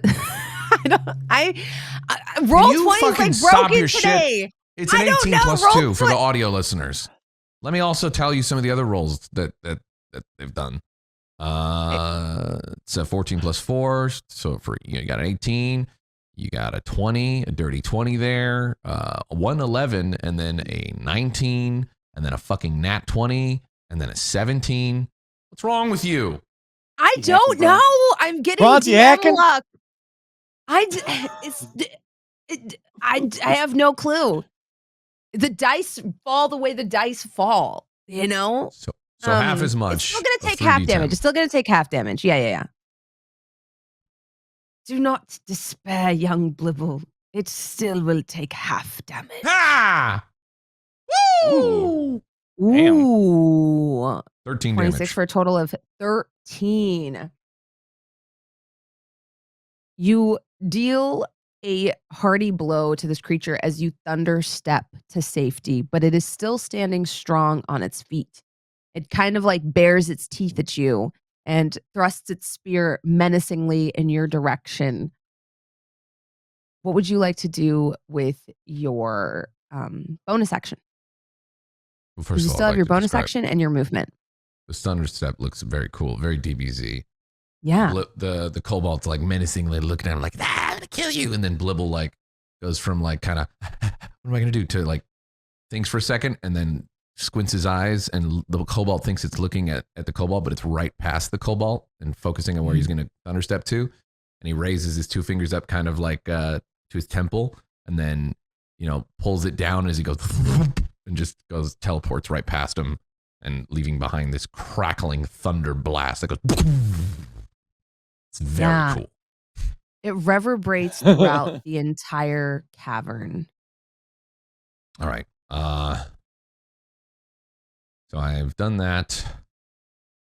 I guess the bonus action would just be hide. The only thing that makes sense. Okay, go ahead and roll yourself. Heroically hiding. Heroically hiding. Listen. It's valid. I don't think I have anything that can stabilize him without touching. It would be a bonus action. Oh, you mean like healing? Yeah, I have cure wounds, but that's touching. That's from Celestial, if I remember correctly. I don't think it reflects on my sheet because I don't think we added it. We're like, we'll do that later. Probably has Oh, spell yeah, slots yeah. anyways. Yeah. That'll be it, I guess, for now. It's not completely dire. He hasn't Okay. rolled any death saves. So I will roll my stealth check. Give me a moment. Clicking back into the sheet. And stealth check. 17. So stealthy. 17. That goblin is dead. And then you see what you heard only moments ago. Let me see if I can.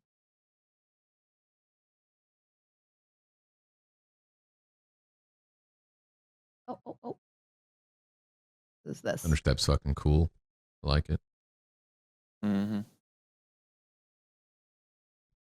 Oh, God. Bertha's going to get re-deaded.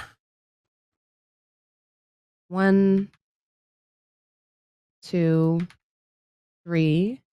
And then from the south, from the first horn blow, 1, 2. I didn't roll that well on the dice for the goblin hordes, but or the kobold hordes. Sorry, I keep calling them goblins. It's not very nice. And then I actually believe it is Bertha's turn since she was 14. I forget if I had her go before or after. Is there a way for you to adjust the map on the screen so they could see what we're seeing? Oh, that is for Barry.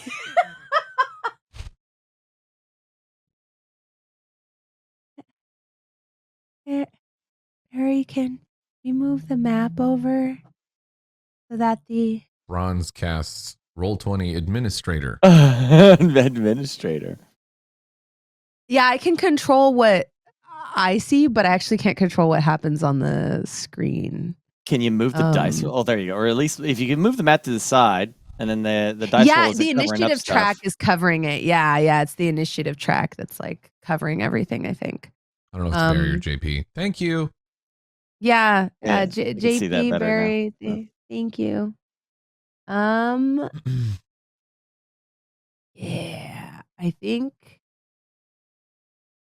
she's just gonna go in. Yeah. Yeah.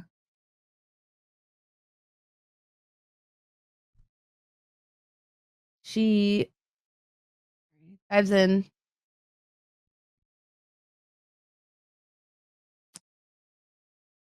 Pelts the kobolds with the bag of gold. The boots are. Sorry, I just closed my combat tracker. Okay, no, I can reopen it. That was frightening. That's the scariest thing that's ever happened to me in my whole life.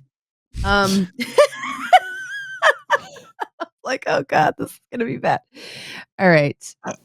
She's gonna roll twice, +7 to hit.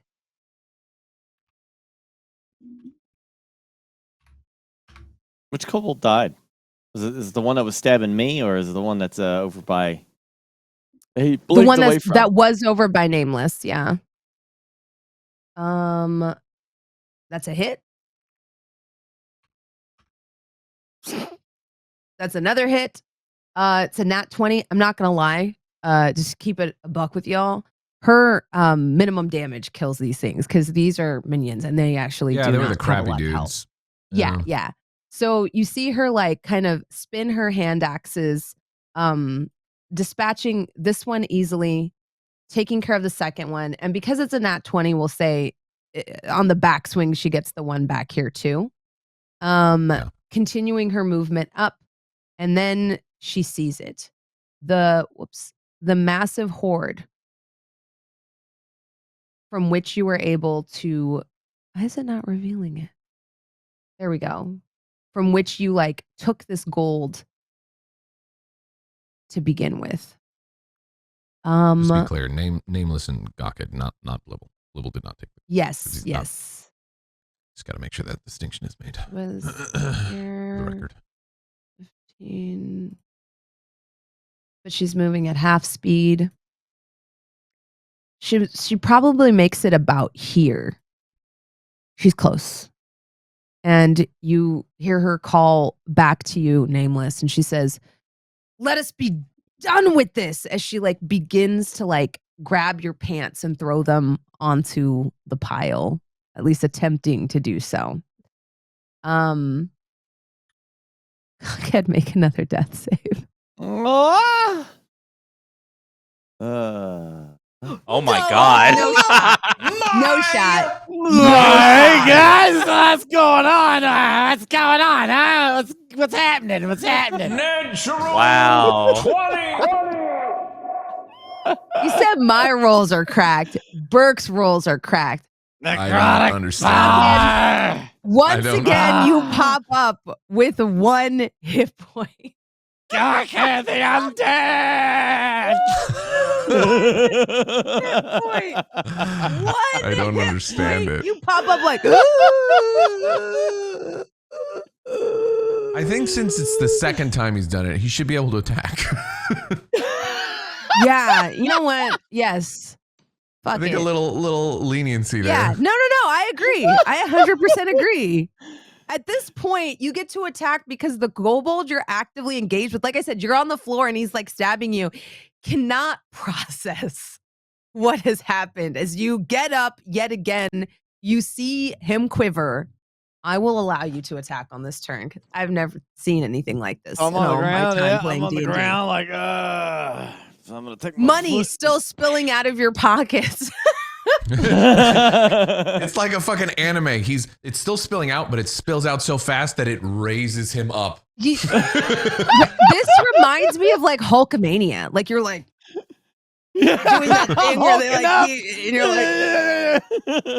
like you can't keep it. You're just like yeah. Yeah. All right. So a choke slam me. Okay, we ready for that now? I guess Toll of the Dead. Yes, it is missing some of its hit points, so it will do the full damage. Take him out, brother. I got him, brother. Don't you worry. All right, there it is, and then I forget how you do this. How do I roll the damage? Oh, wait. So first it's gonna make a con save Yeah. for an 11, which is a fail since your DC is 14. And then because you are oh wait, no, you're only level 4. So it's going to do or no, it's a wisdom save. What am I doing? Either way, it failed that too, actually. So you just roll 1d12. I could have swore there was a way on your character sheet to just click on it instead of having to type it. Let me see if that's still there. Oh, it's not in there. That's so Kind of like my weird. Thunderstep. There was nothing I could like click to make it Yeah, actually do the usually thing. like You just under your it attacks and describes it. spell casting, it's in there. I can add it Yeah. real quick. Maybe name Toll the Dead. Should do a D&D Damage. thing one time with just wrestler stuff. That'd be fun. 1d12 type necrotic. Okay. Try click. If you look on your attacks and spellcasting now, there should be a Toll the Dead all the way at the bottom. Try clicking just the far right D12 part of it on your main character sheet. Oh, and under core? Yeah, on the core character sheet. Did you add if it you as look, a regular like attack under where like yeah, your I added equipment it and as a stuff is? regular attack. In that center block of like attacks and spellcasting, if you look all the way at the bottom, if you click 1d12 necrotic, like that sort of damage thing on the far right, it should just roll it for you to make it easy. That's your middle column underneath where you were doing death saves and stuff and where your hit die are. All of your attacks Toll of the and Dead. equipment there. Yeah. Should be all the way Yeah. at the bottom and then to the There you right. go. Perfect. Oh, cool. Okay, cool. Yeah.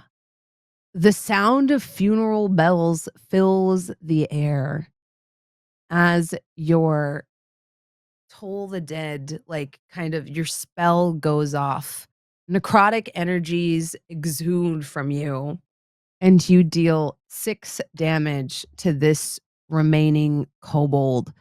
As the necrotic energies flood him once again, you see him weakened, but still just barely standing on his feet, almost falling to his knees in awe of like this creature of death and undeath that stands before him.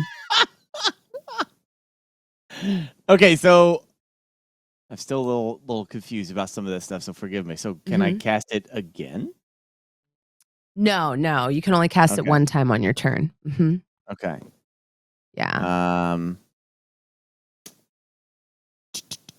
What are my You options here? could use your bonus action to use healing word if you so wished on yourself or Blibble. Since you are at 1 whopping HP. But tactically, that also might not be advantageous. There are multiple schools of thought on this that we could get into. Some people like to wait until you're actually knocked down to heal. It's a valid strat. Topping It's off is not. circumstantial. Yeah, If he's but at 1 HP, it could behoove him. it could to behoove top you, up yeah. a little bit. But I will leave that strategizing to your party. And in It could benefit you because Gawked's- you're told the dead is an action and it's a cantrip, but you do have a leveled spell that is a bonus action that you could use on this turn if you wished. Okay, yeah, I'll do healing word. So I yourself, click it. right? Yeah, I'm definitely on myself. Yeah, Yep. sorry, buddy. No, it makes sense. But both I'm kind of messed up a little bit. It makes sense both mechanically and what your character would do. Why the fuck would you care about what I'm doing? Yeah. I'll do the level 2 version of that spell. Okay. I'm gonna submit. Oop. So you heal 7 hit points, bringing you up to 8. Look at that. Look at you. Why wouldn't that crit?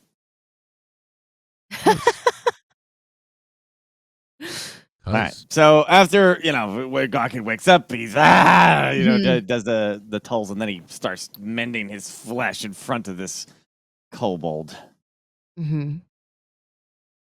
and everyone It is is amazed. then this one's turn. That one dead, no? That's why they call me the undead, huh? Did that one not get toasted when I thunderstepped? It lived through it? It lived through it. Let me double check. It took 13 damage. It did live through it. These are a little beefier. The two Yeah, I was just checking. Spear Kobolds wielders kinda are a weaker little in beefier. general, but Yeah. It actually can't reach either one of you. So it's bitch. gonna move here and then throw 2 spears at Nameless. it's all right. He's got the health for it. For And an the 11 and an AC. 18, only the second one meets its mark. What's your AC, Dan? 14 right now. Okay. Because I'm pantsless. What is it normally? 16. Oh, a glancing blow. As the spear goes wide, it like barely grazes your shoulder and scratches you just a little bit as it continues flying by. This Frozen. sorcerer is going to duck into the shadows and try to He's scared. run away, still intimidated by the cracking of the horn. And then it is broke your the turn, horn! Nameless. He broke the He horn! broke the horn! Yeah. Run! The horn weaver is broken! Nameless is gonna run up here and attack this creature and Nice hopefully of you to finish it show off. Yeah, roll to hit. Crit Oh, a crit. or 23 damage. 23 damage. Yes, Has to be easy. dead. It's double what you needed. It only had Double 12 that. hit So, points. so it kneeled down, and he just walked up and cut its damn head off. Yes. It falls to its knees, like unsure of like how to deal with this entity of death, and Nameless just effortlessly cleaves it into right between the horns, splitting it down the middle unceremoniously. Oh my gosh, did you see the shit that I just had to deal with? Thank you. Sorry, you seem fine though. Got like holes and shit in my dead flesh. There's like where spears have been poking at me this whole time. I'm just kind of standing here with like pieces of my meat hanging off me. Jeez.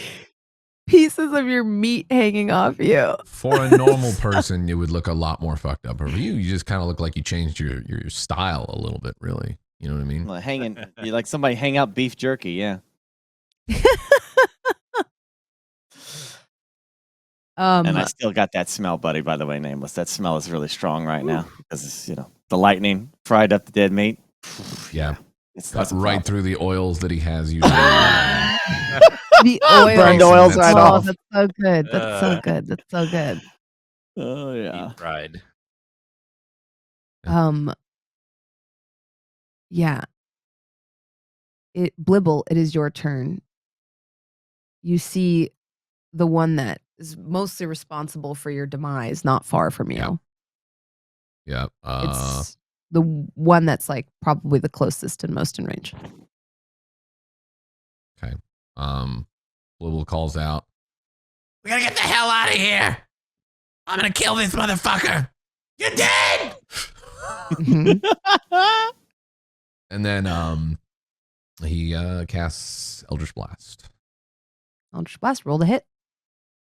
I would hex it, but I don't think it's worth it right now. I think he's kind of fucked up. You just need to beat a 15. Hapoom! 24. 24 hit. Yeah. Or 3. All right, great. Well, plus your charisma. it's agonizing. So that's Plus 4. 7. Yeah. Yeah. And No then hex. There's no hex this time. You can Question, actually why move your not? hex. You I was can gonna move your hex say, once something dies. Yeah. Yeah, you can As move a your bonus hex action. when something Oh, dies. you can move the hex? Oh, well then if you can move the hex. Yeah. I was saying to do it again. I'm sorry. My No, bad. no, Then no, yes, no. I guess it would. Once it's up, Then I would it's have up hexed it. I until. would have changed it. Yeah. Yeah, I Change guess the hex we to that should guy have then. technically rolled for concentration, but I forgot, so I'm gonna give it to you. Okay. I'll take the free damage. I'm okay with it. Yeah. That's I was trying to be a good boy. I mean, and go. I forgot, so there's no reason to roll it back and do it again. Like The only reason I wasn't going to do hex if I had to cast a new one. No. It's a concentration spell. Once So it's if up, it just it's up. rolls over, yeah, sure. Then Mhm. yep. So it's 3 plus the 4, and then roll 1d6. That's not the last thing I did. Roll 1d6. Bang! For another 2. So 9. It's still standing. And here comes another one. Ooh, 23 again. A 23 is a hit. Go ahead and roll damage. 4 plus another 4 is 8. I don't think you rolled above a 4 on that. So it's 8, and then Plus your hex. 4. Okay, for a total of 12. Yeah, this creature is barely holding on to life, but is still standing. Your eldritch blasts strike into it. It reels backwards and then stabilizes itself on its spear. I won't you die? And I would normally hide, but the bonus action would have been to move hex over here, correct? Yes. Then I am the still have sorcerer is movement, still but, fleeing. The horde is going to move forward. And I think that's as far as they can get. So they move here. You see them clattering, coming to reinforce their companion who's trying to very bold of them. stop your advance. And then with one strong motion, Bertha throws your pants, Nameless, onto the horde. And as Of gold. she does, you feel this weight on you lift. You no longer feel like you're lugging around 3 times your body weight. You're no longer feeling coins kind of come erupting out through your mouth. Coins stop coming out of your ears. And all at once, as though a great burden has been lifted from you. And you are free of the curse. Ah.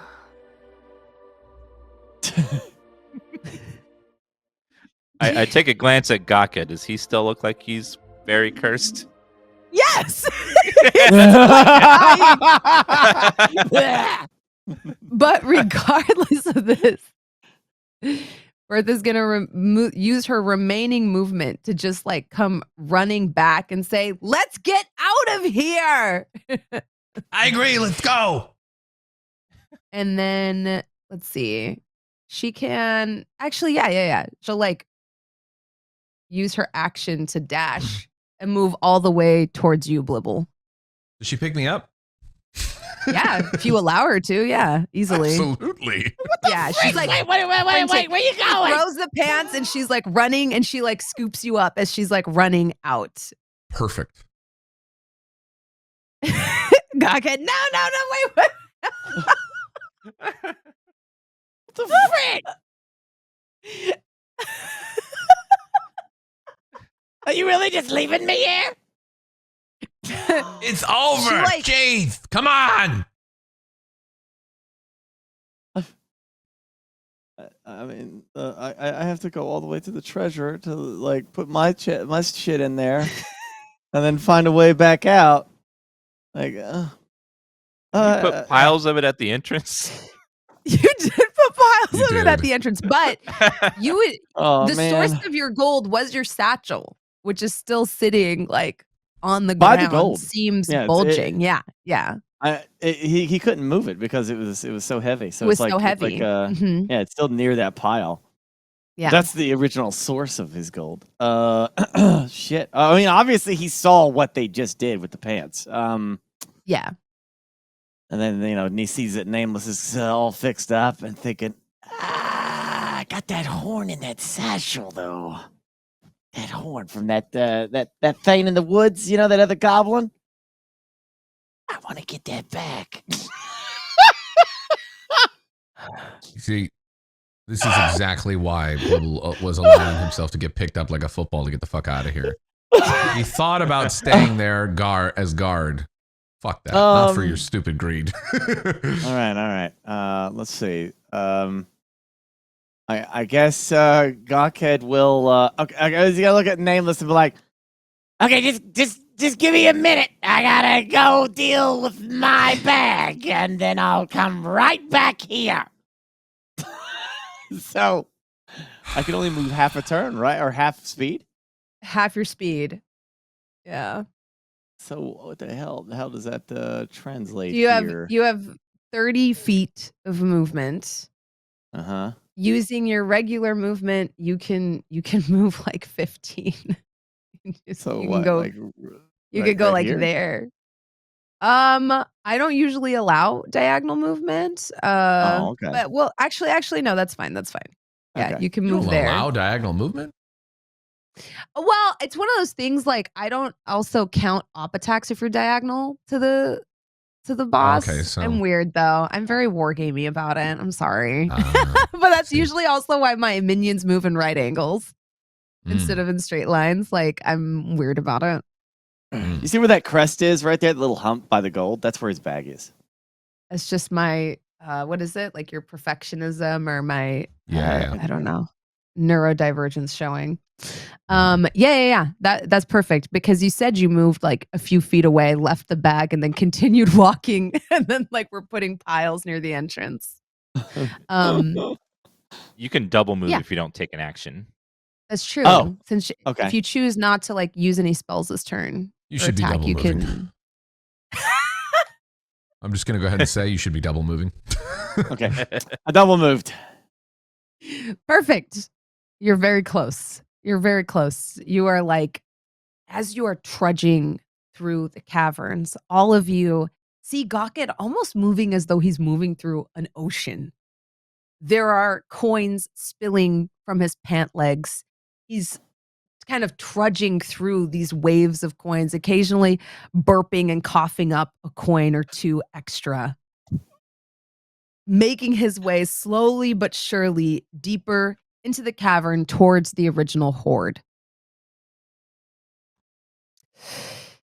It is now this dude's turn. I think he's going to go for the nearest target. Yeah, here. And he's Now you going fucked to up. strike twice at Nameless because he can't make it to you. Incoming GM crits. Here we go. Now for a 17 and a 16. They both Yep, hit. 2 hits.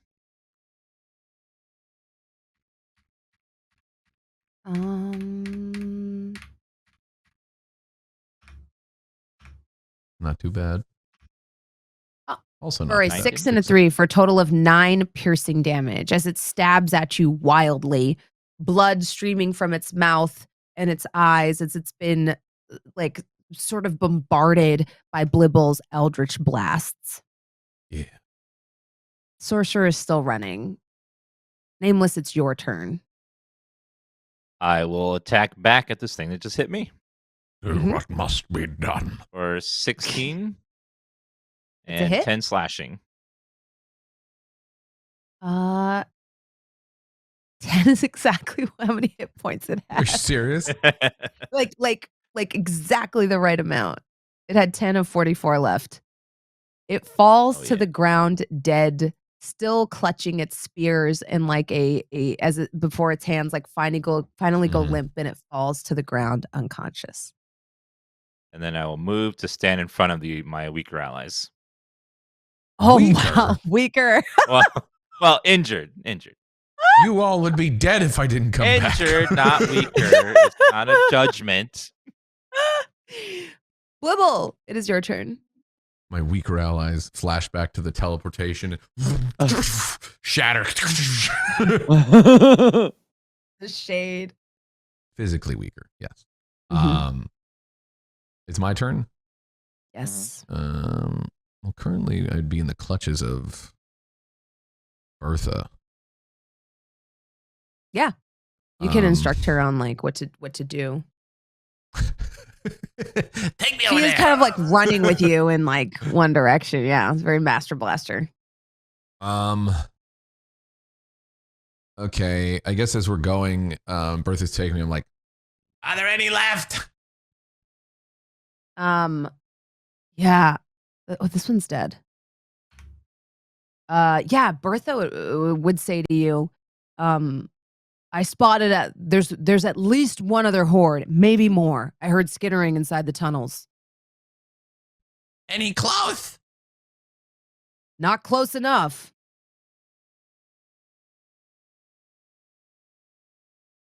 All right, gotcha. It'll be fine. Let's go.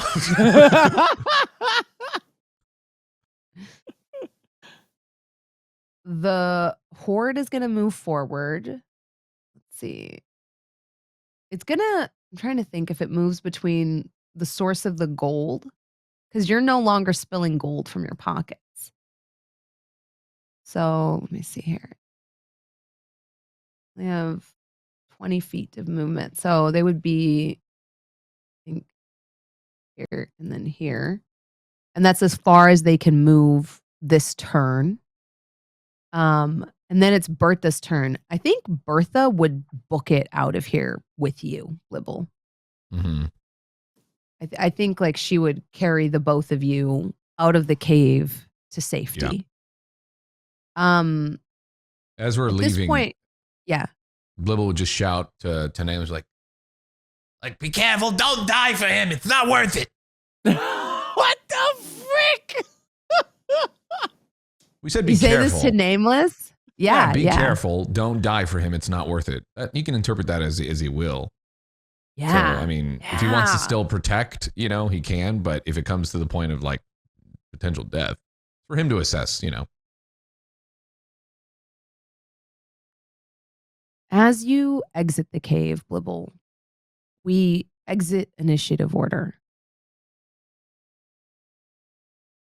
And sitting atop a massive mound of gold that has been spilling over like anthills on the approach to the mountain, you see a figure wreathed in smoke and malice that is very familiar to you. I fucking knew it.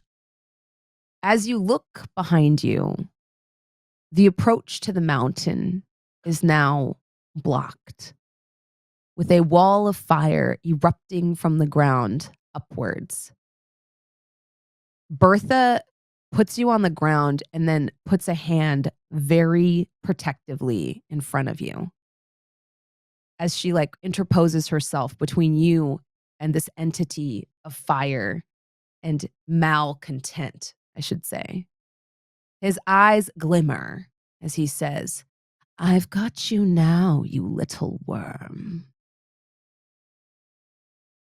And that'll be where we call a close to this episode. Oh gosh, jeez.